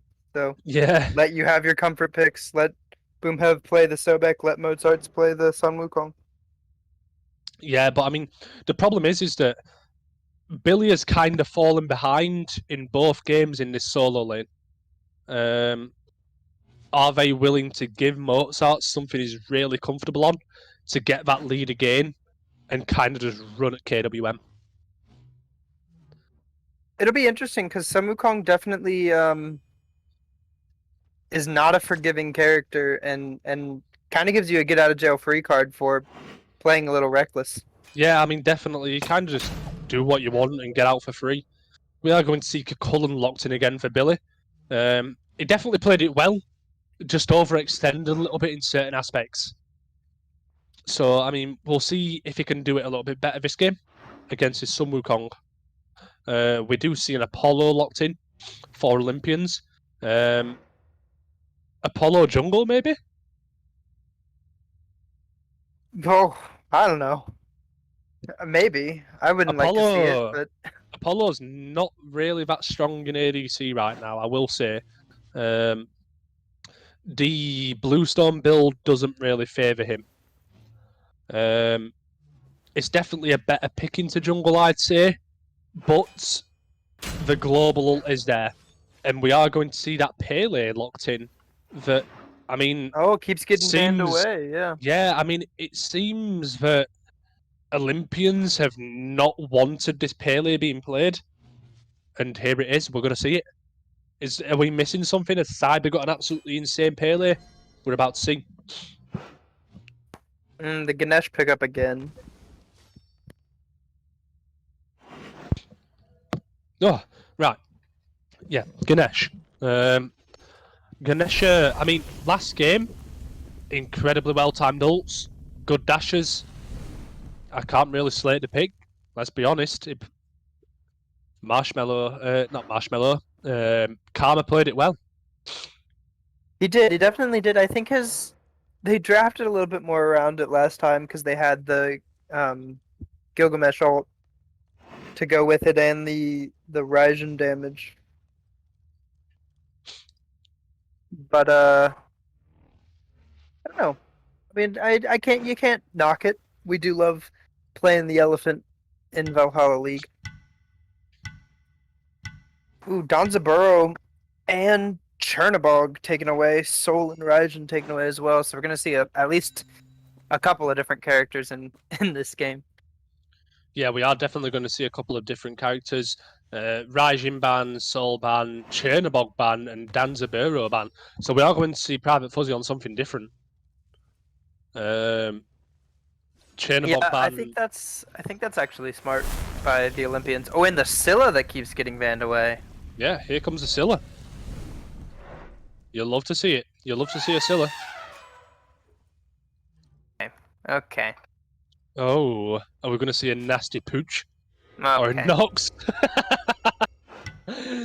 Oh, you do. I mean, obviously, just trolling, but yeah, Scylla is going to be locked in. I would have loved to see an Apuach. That would have been great, but I don't think it would have gone well. I think Olympians have really the Hui is getting it locked in, but I think they're had the right idea, right? Because the one time that you've been punished by KWM, it came out of the duo lane, so target your bans towards the duo lane. Yeah, I mean, we are going to see Arnher picked up here. The lane bully himself. Discordia is going to be picked. A Wheelix. It is an Apollo ADC, which I am interested to see.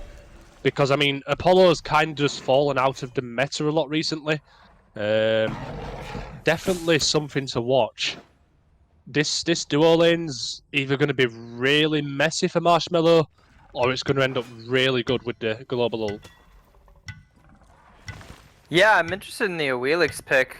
I think that it's decent. They've got technically 3 knockups on their team, and then technically 3 leaps on the other one. So there's a chance for this Awelix to be impactful. Yeah, I mean, it's a really good pick from Rogue, let's be honest. Awelix is one of those gods that you kind of have to play her into a good comp. But if you're a good Awelix alone, you kind of don't need those knockups to set up your play. We're about to see. Game 3. I mentioned in the Discordia. I mentioned in the Discordia, and how that I think the Discordia and the Apollo and the Awelix are my picks to watch this game. Yeah, I mean, Discordia's still good.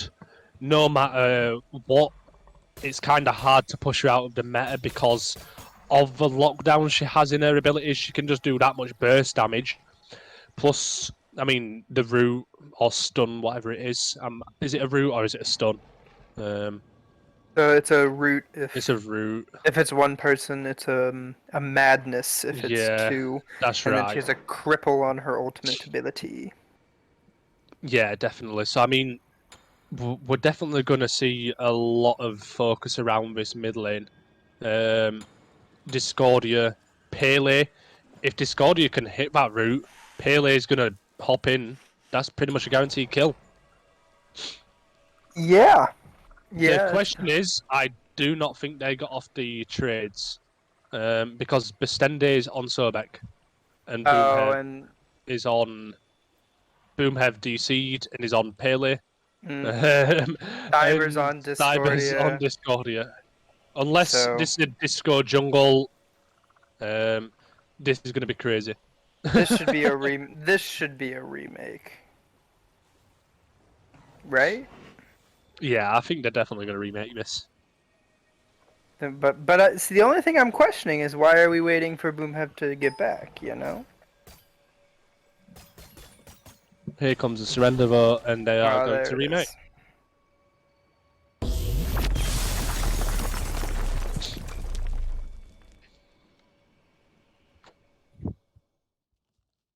I'm just trying to think how overpowered Discordia is going to be next season with the Mirrodin buff.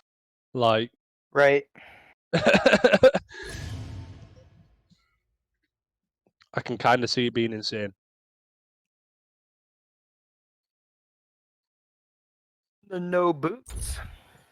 No boots. Checking in on the other Valhalla League channel. Trash Pandas and Ice Age are also in a game 3. Also in a game 3, Odin Division. Damn. Yeah, so we've got 2 streamed game 3s to start off week 1. Yeah, you do love to see it. And I am extremely glad I wasn't casting at 5 now.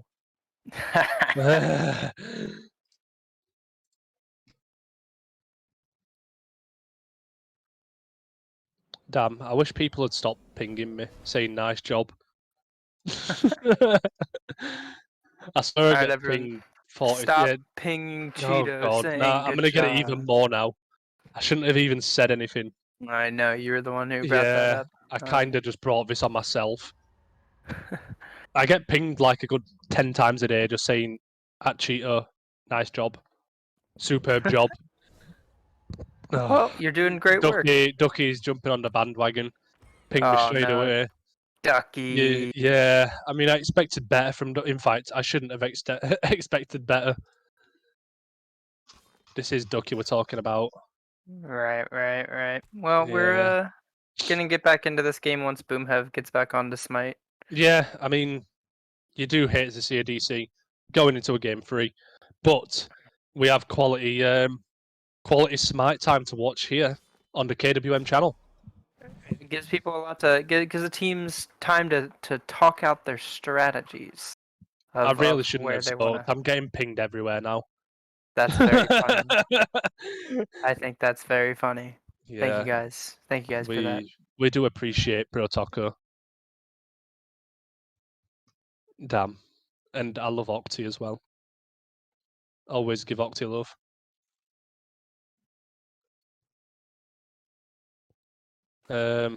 Abrasive, I'm not from North America, so I can't be the best caster any. What I can be is the best caster of you. I mean, you can be best. You can be both. I mean, Por qué no los possibly. dos? You know. Oh God, I'm just going to ignore these and I'm going to watch the smite screen. This is what I'm going to do. I just need to mute all my Discord completely. Let's watch some smite game. So I mean, but in all seriousness, going into this third game, obviously KWM picked up that big win in game one, even though they dropped behind in that game. But then game two, they kind of just dropped a lead and then didn't get back into the game. What do you think that KWM can do different here to win this and turn it around?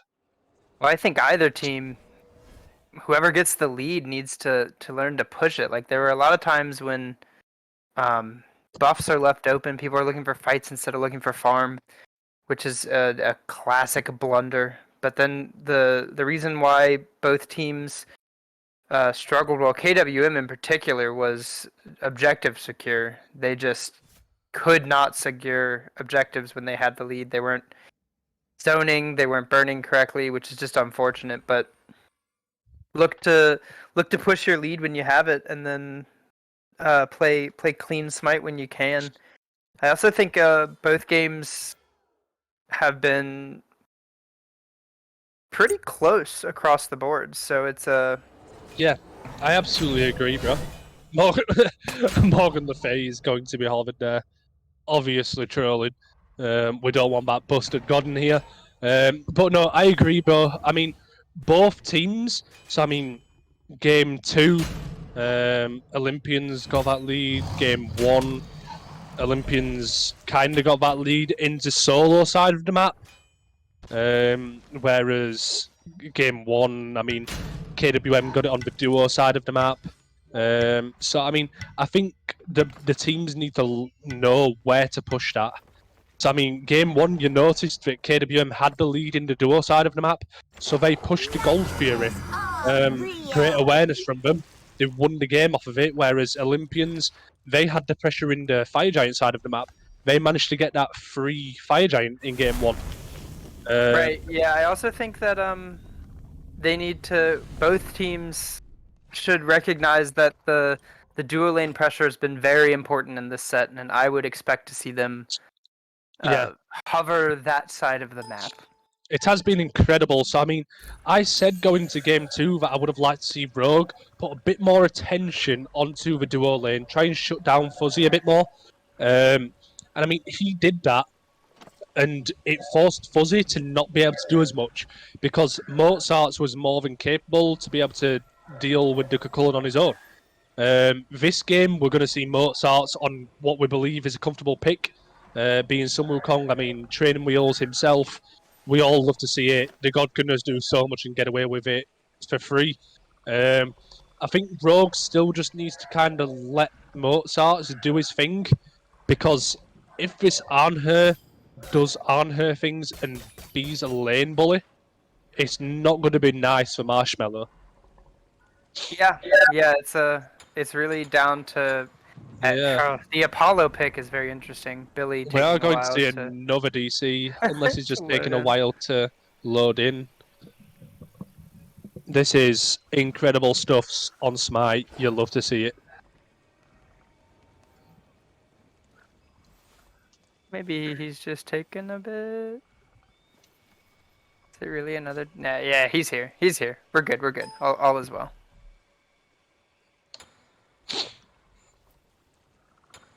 I'm very interested in the Apollo pick because I can't imagine you get lane pressure with Apollo.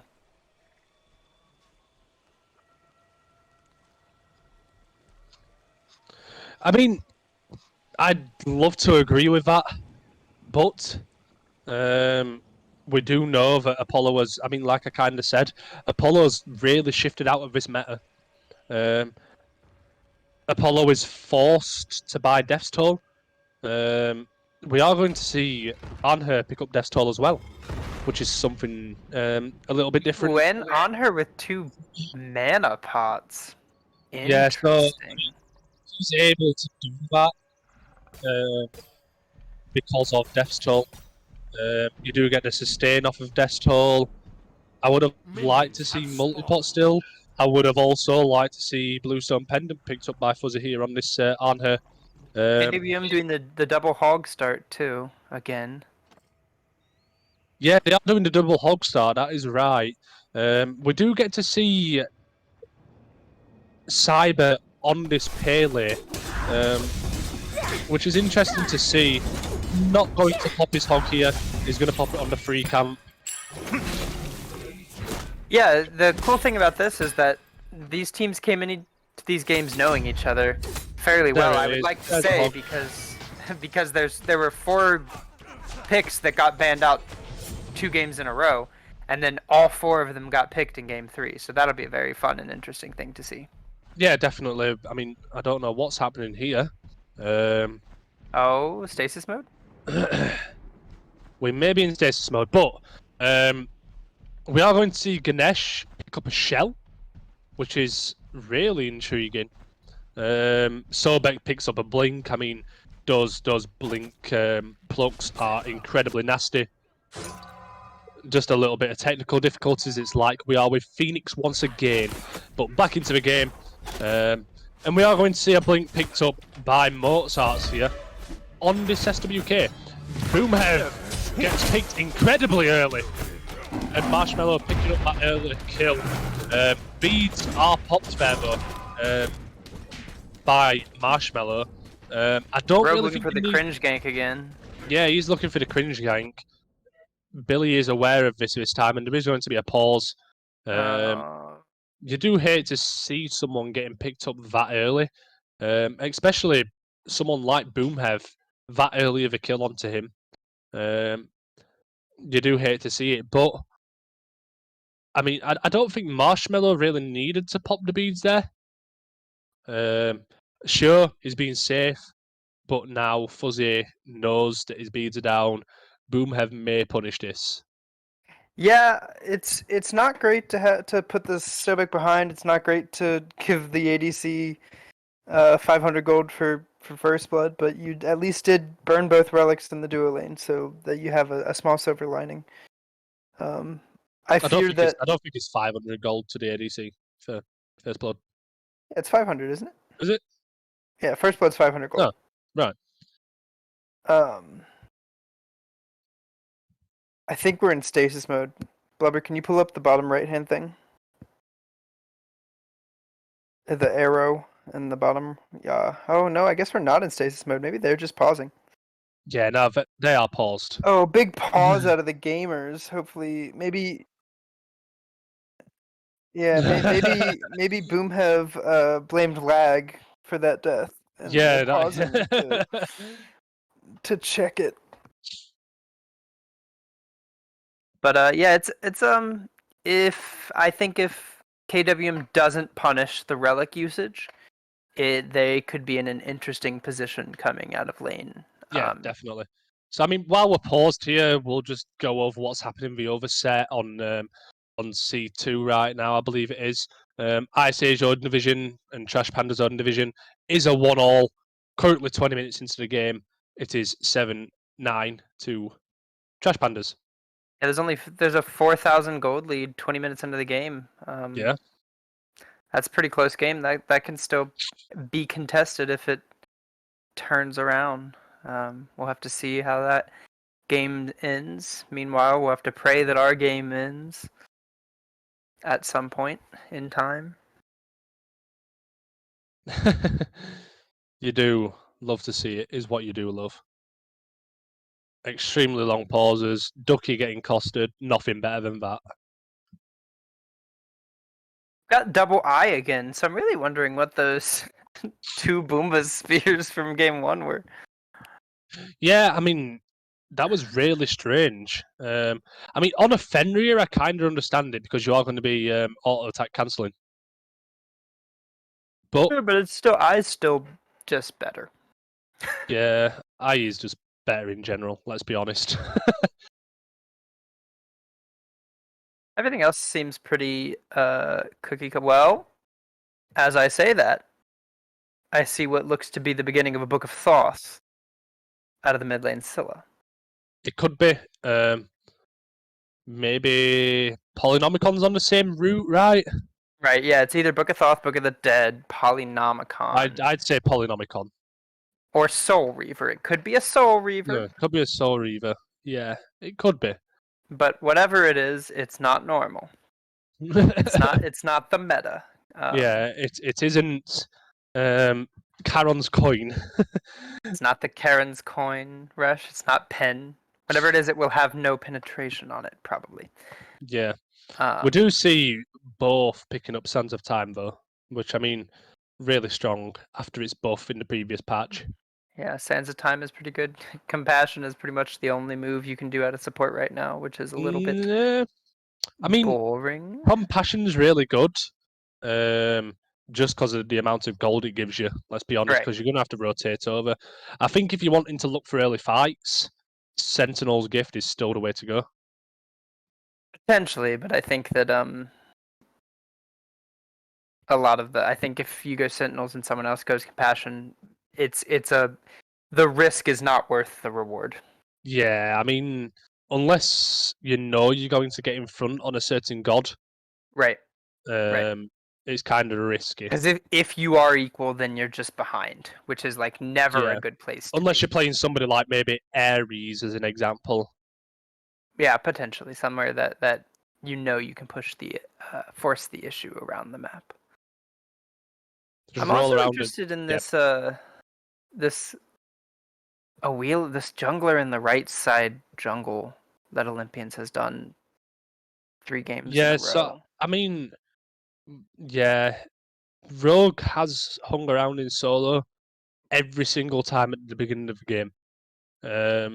It's going to be something that these teams look over and know about him, so don't know in future that this jungler is going to do this.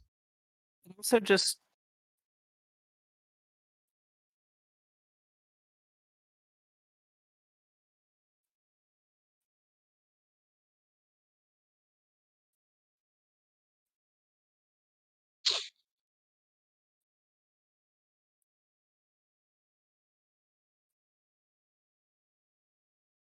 awesome. So we're having ping issues in the game. I was correct. Ping was being blamed. Ping diff. Imagine being, imagine being European and having to do this. Right.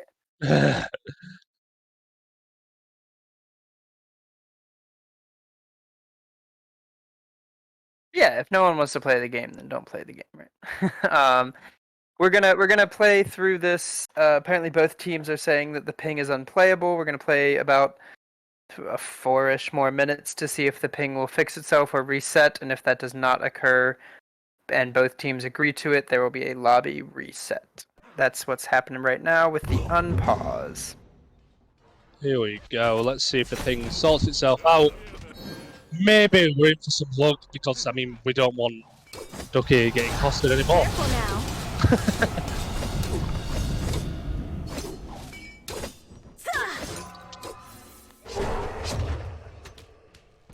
2v2 fight should go the way of Olympians, I think. Yeah, I think that Olympians kind of need to be a bit careful here. We know that Miss Apollo's got no beats. Right. We do know that. Here comes Rogue, though, looking for a gank. Takes the correct path in. The dash is missed there by the Ganesh. Leap from the Arnher, and they are both out. Well, that impale looked like it was not on high ping. Maybe Fuzzy is just OP. And maybe he is. They're gonna get another gank here. Yes, the dashes are definitely not looking high ping. Boomerhead takes a hell of a lot of poke. Olympians are going to go for a purple mid. But here comes both mid and jungle from KWM. And we are there's a high ping definitely, spike. yeah, this is definitely a high ping strike. We are having, as the God Phoenix would say himself, technical issues. So that's awkward for everyone that just happened. And we'll just continue to move on from here. Olympians really pushed the issue in left lane, got a purple invade, went back, got their own buffs, but KWM really didn't answer. Didn't really put pressure anywhere on the map during that time. Yeah, I think they weren't really able to be honest. You hate to see it, it's kind of unfortunate. I think this is another pause, maybe. I don't know, there's No, some it walking isn't. in place going Yeah. on. This might be a remake, yo. This might be a remake. Oh, you done it now!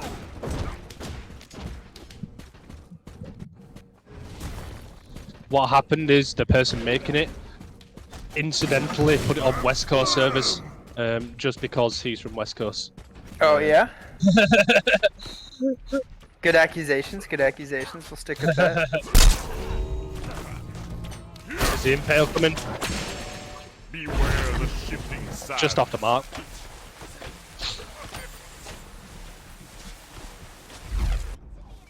Careful now. Private Fuzzy throwing those left clicks.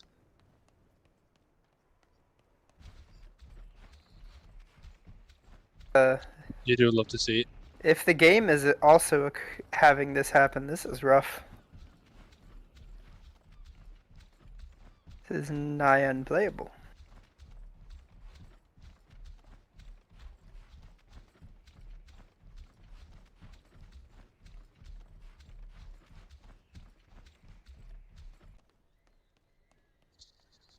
Oh, great! So we've gotten an update that these lag spikes are just happening on Ducky's end and no one else's. So Yeah, I mean, we'll just blame Ducky. Right. That's what I'm going to do. So Ducky's put us on West Coast spectate servers. Yeah, West Coast spectate. That's what I'm going to say. We could blame High Res for their spectate. I mean, I'm just going to blame Ducky. Bastende. Low and mid. Fuzzy is not missing those basics. A lot of poke there onto the Apollo. Boomhev is really low here on mana and HP. Here comes Pele, but I mean the Awheelix is following. Dash in, that's bold. Incredibly bold. Arnherl is popped. Arnher picks up the kill there, but I mean Rogue picks up the counter kill onto the Pele. This may be bad here for KWM if they stay there, because that is also going to happen. Ooh, Oh, she here could have ulted comes him. Fuzzy. Beware Triple kill. the shifting sands. He doesn't have his leap. He's missing the basics all over the show. He hits this one, he hits this one. Come on, straight ahead. There you go, the triple kill. Killing Oh, Apollo won't back in. The classic Apollo play. He dashes straight back in. He has no mana to be able to push him away. Yeah. Unfortunate for Fuzzy. Big shutdown from. Yeah, big shutdown off that triple kill.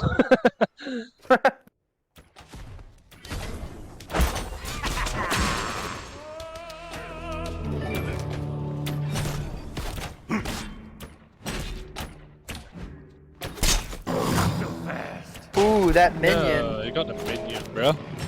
You do hate to see You it. know. Boom Oh, had wow, made wow. high here. Oh my god. That was Careful really bad now. play from Watch your Boomhead there. Questionable play, for sure. Yeah, I mean, he has to back again. Yeah, just kind of walked in lane to burn his ult and then leave. Get nothing, yeah.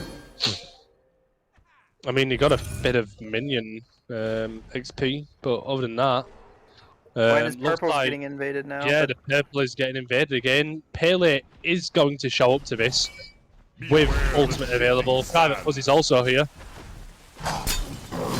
That's the pluck here from Boomhead, and the pluck picks up the kill. No beads on the Apollo, and kind of pays for it. yeah, that was a good, pretty solid play. Mozart takes a lot of poke there from Billy. Well played. Pops the ult. Not even with rage. I think if he had rage there, he's dead. And KWM do pick up the purple invade. But here come the Olympians. In a bad spot here is Cyber. Don't fear them, friend. Silly uses a dash to get out. Rogue is here. I don't know how that look gets missed. Ult from the Apollo. Boomhead's going to fall. Marshmallow picks up the kill. Oh, Marshmallow dashed my into that lord. ult. No. Fuzzy misses the impale there, unfortunately. I think if he picks up that impale, then, I mean, Might be Apollo's kill. dead, surely.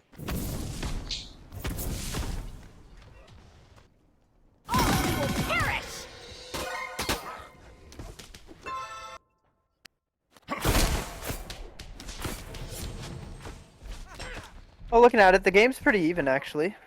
You've got about a 500 gold lead, which is just first Yeah. blood into the Olympians. It's about 700 gold, I think. Yeah. Not much You've at got all. a tiny lead in jungle, but not much to talk about. Outside of Yeah, that, I mean, 8 minutes into the game, not really much to speak about, let's be honest. been really quiet in the solo lane. Very, just like I said, they discovered it was the Extremely duo lane. lively in duo, Yeah. extremely lively in duo lane. Solo laners are just picking up the blue buffs and then just doing what they're doing. Yeah, in solo lane you've got the go-to Kokolin build and the go-to Wukong build, so not much to Yeah. write home about in the solo lane. No tier 2 fighters mask, which is interesting to see. Yeah, I don't think either of them utilize it super well. Kokolin just does better with Bluestone in my opinion, and Wukong kind of needs Bluestone.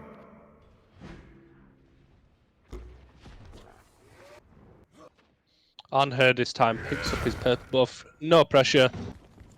Bailey's taking a bit of poke. He's going to have to back. Bastende does place a ward there on the right hand side of his jungle just to be sure. Getting some vision out there. Olympians did have a ward on the KWM purple, but decided not to turn up. Yeah, that's a choice. They're getting the well, they're potentially Yeah, getting, they are maybe fighting over pressing the corp. the Gold Scorpion, but I mean, looks like they're just going to back up, and KWM are going to stick around for these oracles. Yeah, fighting duo lane. That dash got caught by a wall, so he's getting dashed on. He's gonna get ulted on. Soloed. There goes, yeah. I mean, solo. You said it better than anybody else. Yeah, like I said, the but I mean, Apollo does have his fully stacked transcendence here as well, which is quite surprising to say that Private Fuzzy just is full HP and didn't even struggle. The dash in there, very interesting. Yeah, he picks up a double there. Ultimate is popped from Discordia, just off the mark. Blink is popped from Boomhead. Kaylee's going to pick up that kill.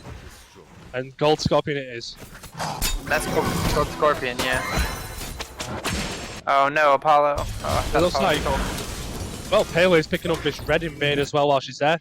Kokolin looked at the Fire Scorpion, but other than that, nothing. It's really good at Kittens with Mittens, KWM. Yeah, it's a really good fight for them.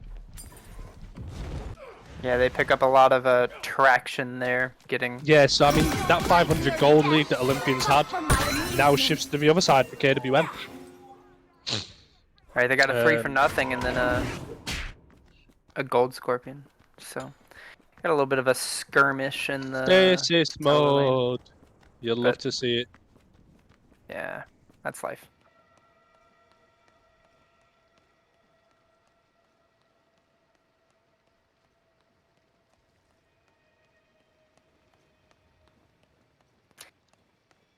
Update from the other Valhalla League game.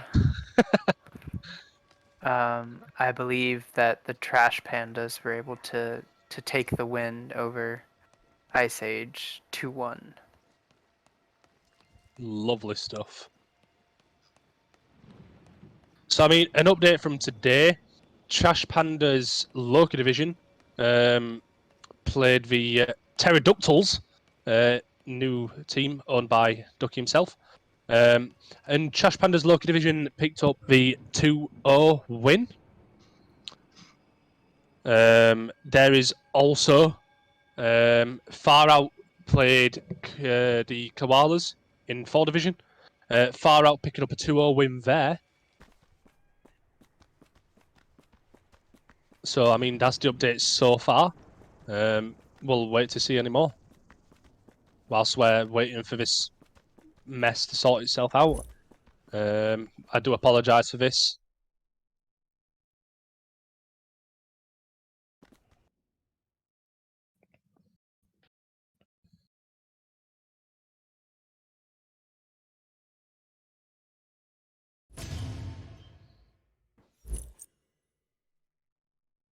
I was on mute.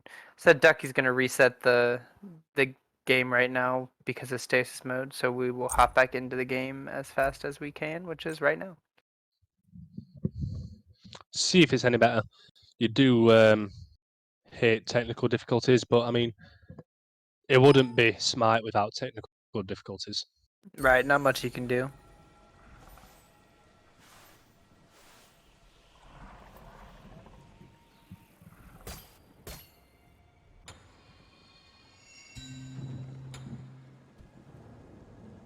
You're gonna get to see this lovely game go through again.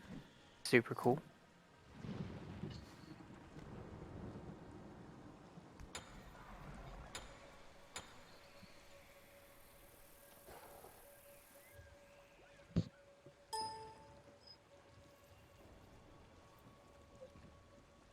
You kind of screwed up. You can't zoom your way through anymore.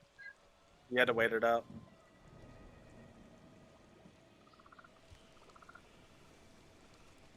Lucky says that Ducky screwed up, but that's okay. We can still fast forward a little bit and, you know, watch this game at 2 times speed. Well, then I think he would have to. I think he has Minions to have like restart spawned. Smite. I think that's like the only way, but I don't know. Might just be Smite servers.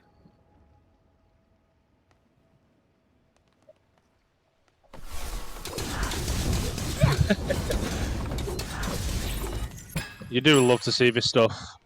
Craig did just inform us about some stuff. So I mean, we're gonna have to like.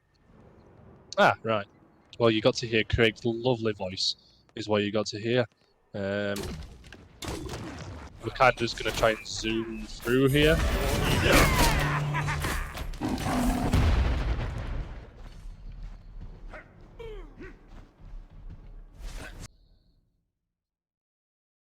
And this is the big pause. This which is you the can't- pause, yeah? Yeah, you actually cannot speed through pauses at all. Yeah.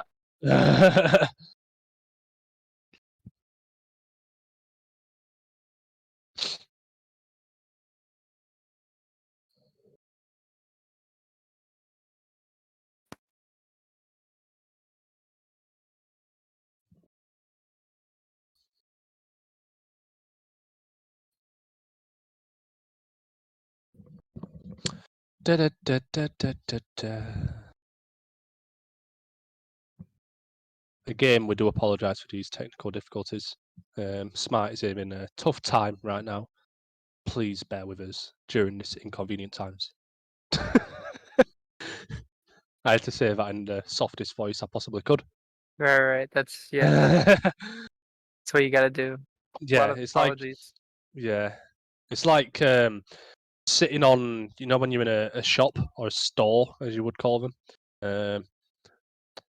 Like you hear the guy on the intercom going, "Clean up on aisle 4." Right, yeah. Yeah, you have to kind of like, could the owner of a white Prius please report to the. Your car's on fire.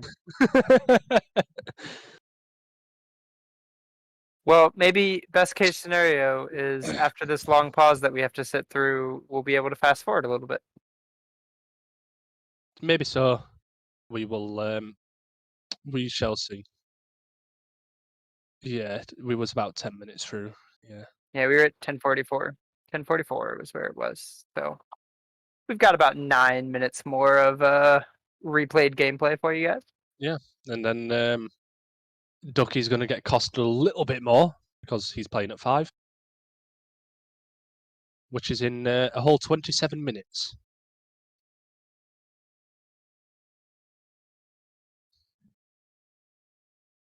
Do love to see it.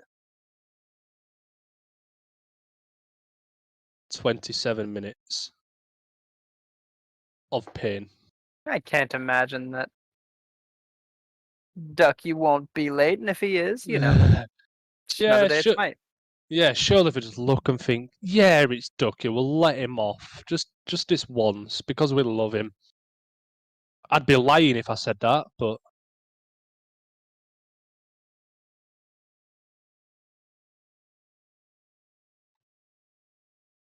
There are the bans. There are none.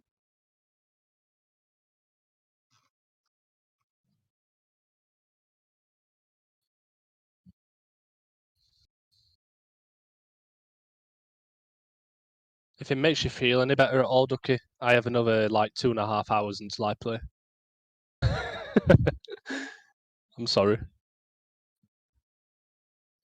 Update from the SCC. Ooh, I love this. Adapting's team Elysium took the finals 3-1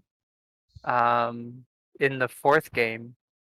When the second game, Spudio had a pentakill to save the Titan at like under 200 health. Beautiful And stuff. now we're watching Sturdy Artisans versus Winter Dogs. Oh my Oh, and god. we were able to fast forward a whole 20 seconds. Yeah, Let's big. go. A quick update from the Loki division again. It was Nightly Koalas versus Banana Clan. That is a 2-1 win for the Koalas. So congratulations to them on that first win of the season.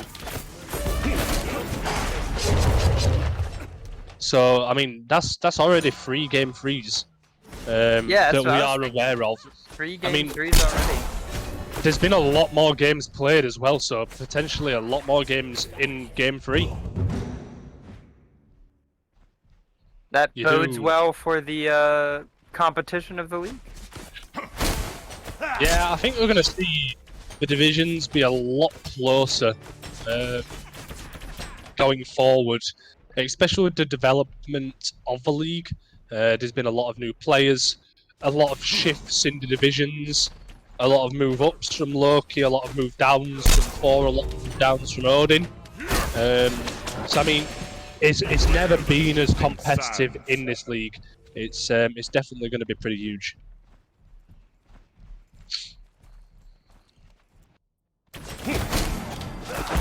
What's the method?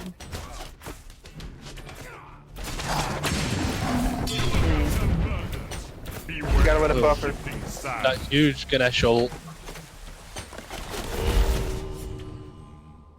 Oh wait, at least now we'll get to see the solo kill that was missed on cam the first time. Oh, maybe. I mean, this is where Fuzzy picked the triple kill. Right? Yeah, this is Fuzzy's triple right here. Pop. Double kill. Beware the shifting sands. Fuzzy's actually OP. I mean, Triple a kill. Loki move up, bro. Killing spree. Oh, and Oh. then the cringe Marshmallow Apollo. back, yep. Yeah. Here comes Boomev. Off to This is attempt a solo. Boomhead's. Yeah, Boomhead's It's walk into lane, ult, pluck a minion. Yeah, pluck a minion. Fight him inside 2 minion waves. Nearly lose his life. Have to back. Wow. Ducky, can you put it back on Fuzzy so we can see the solo kill? I mean, well, we're only 4 minutes off where we should be, so we're making pretty good time right now. Beware the shifting sands. That was a really good kill there. I just want to point out, it's really good awareness from Boomhead to know that the Apollo's beats are still down. Pick up that pluck. Fuzzy with the follow-up. Great stuff. Yeah. Oh, this is the fight over Gold Scorpion. They win this fight pretty hard too, right?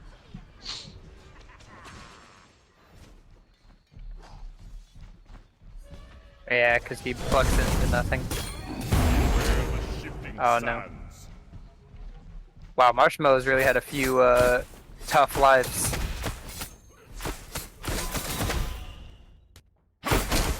But I mean, you do realise that Marshmallow is slightly up here on XP. Even though Fuzzy is 4 and 1. True. I think this might This be is the just solo. solo, right? No, it's somewhere in the jungle because Marshmallow dashes into a wall. So I mean, I think it it's at, like, follows 9 to minutes. get in the way of pressure. Shifting sands. Next back, yeah.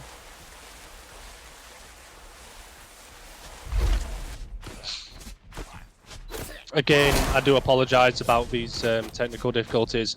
We are just trying to catch up with the game. Stasis mode kind of screwed us over a little bit.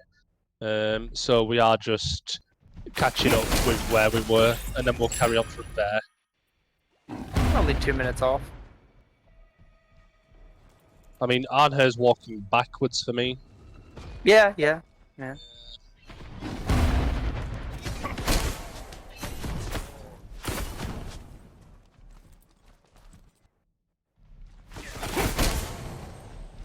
Right here, here's the solo kill. This is just solo kill, yeah. Shifting sands. Told you. That's a bad dash. Dash into a wall. Yeah. Yeah, pretty bad dash, bro. That's the only thing. No beats need to be popped either. Private Fuzzy picks up another kill there. Ah, this is when Gold Scorp goes down, they kill. Yeah, it is. Yeah, this is Ganesh where they here. pick up the kill onto Ganesh. And they go for the gold score and we'll level with where we were. So, happy days. And we're almost there. And we're almost there. We're about level where we was. Yeah.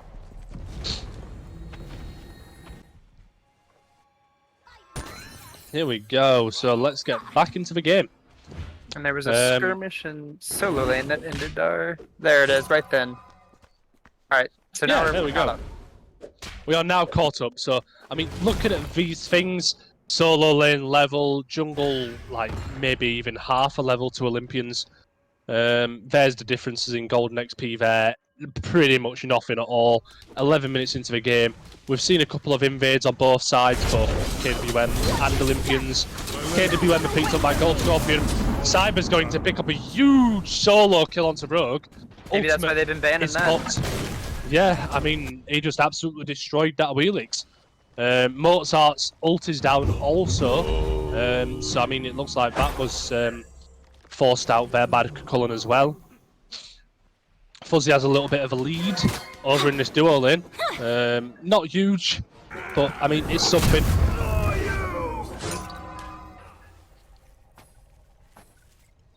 Both teams been pretty careful right now when it comes to just biding time. 12 minutes in. I don't think either team wants to make a wrong turn. Right, yeah, the game's really even, so a big mistake could swing the balance in a game Yeah. 3, which is just Massively. unforgivable. And I mean, you see the amount of wards that... Okay, Uh-oh. well. We're maybe in trouble. Yeah, No, we're not in stasis, but we are in trouble, probably. Oh, is this stasis? Yeah.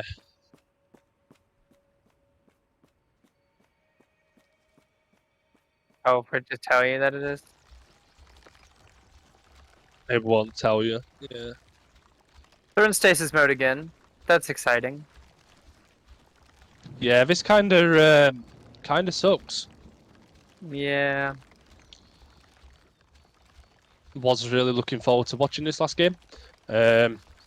Just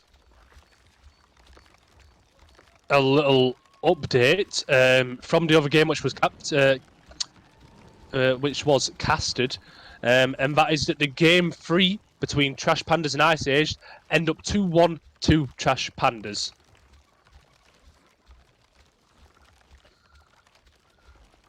That's exciting. Good Yep. for Trash Pandas to get the win. big congratulations to them for picking up that win in their first game of the season. I mean, hate to see Ice Age losing, not controversial at all, but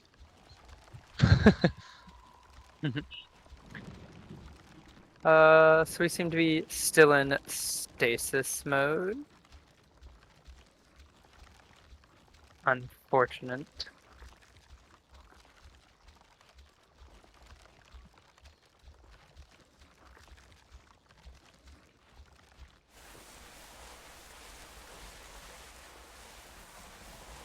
yeah, cool. I'll explain. Understandable. I mean, you can just head and do it now. I'll just announce it if you'd like.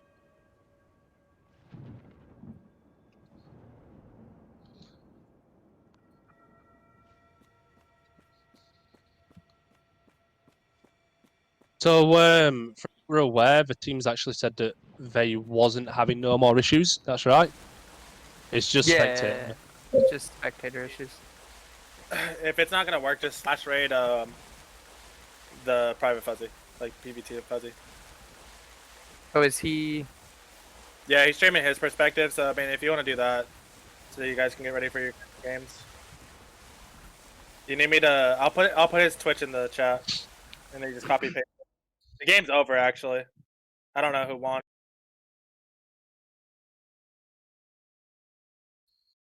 It's already over. The game's over. The game's over. You do hate to see it. Rip. You do in fact hate to see it. Smite Spectator has costed us. As soon as we find out the result for this game, we will inform you. Do apologise for that. We was looking forward to watching this game free. Olympians won 2-1. Olympians go. won 2-1. There we go. Yeah. Right, beautiful stuff. Well, congratulations to the Olympians. Congratulations to Olympians on the win. I've been Cheetah. Thank you, Craig, for popping in and informing us of this. Thank you to Ducky for the incredible spectating. Of course, I mean, catching all those fights is all fun. And to my co-caster, Mr. Bo himself, it has been fun. Yes, sir.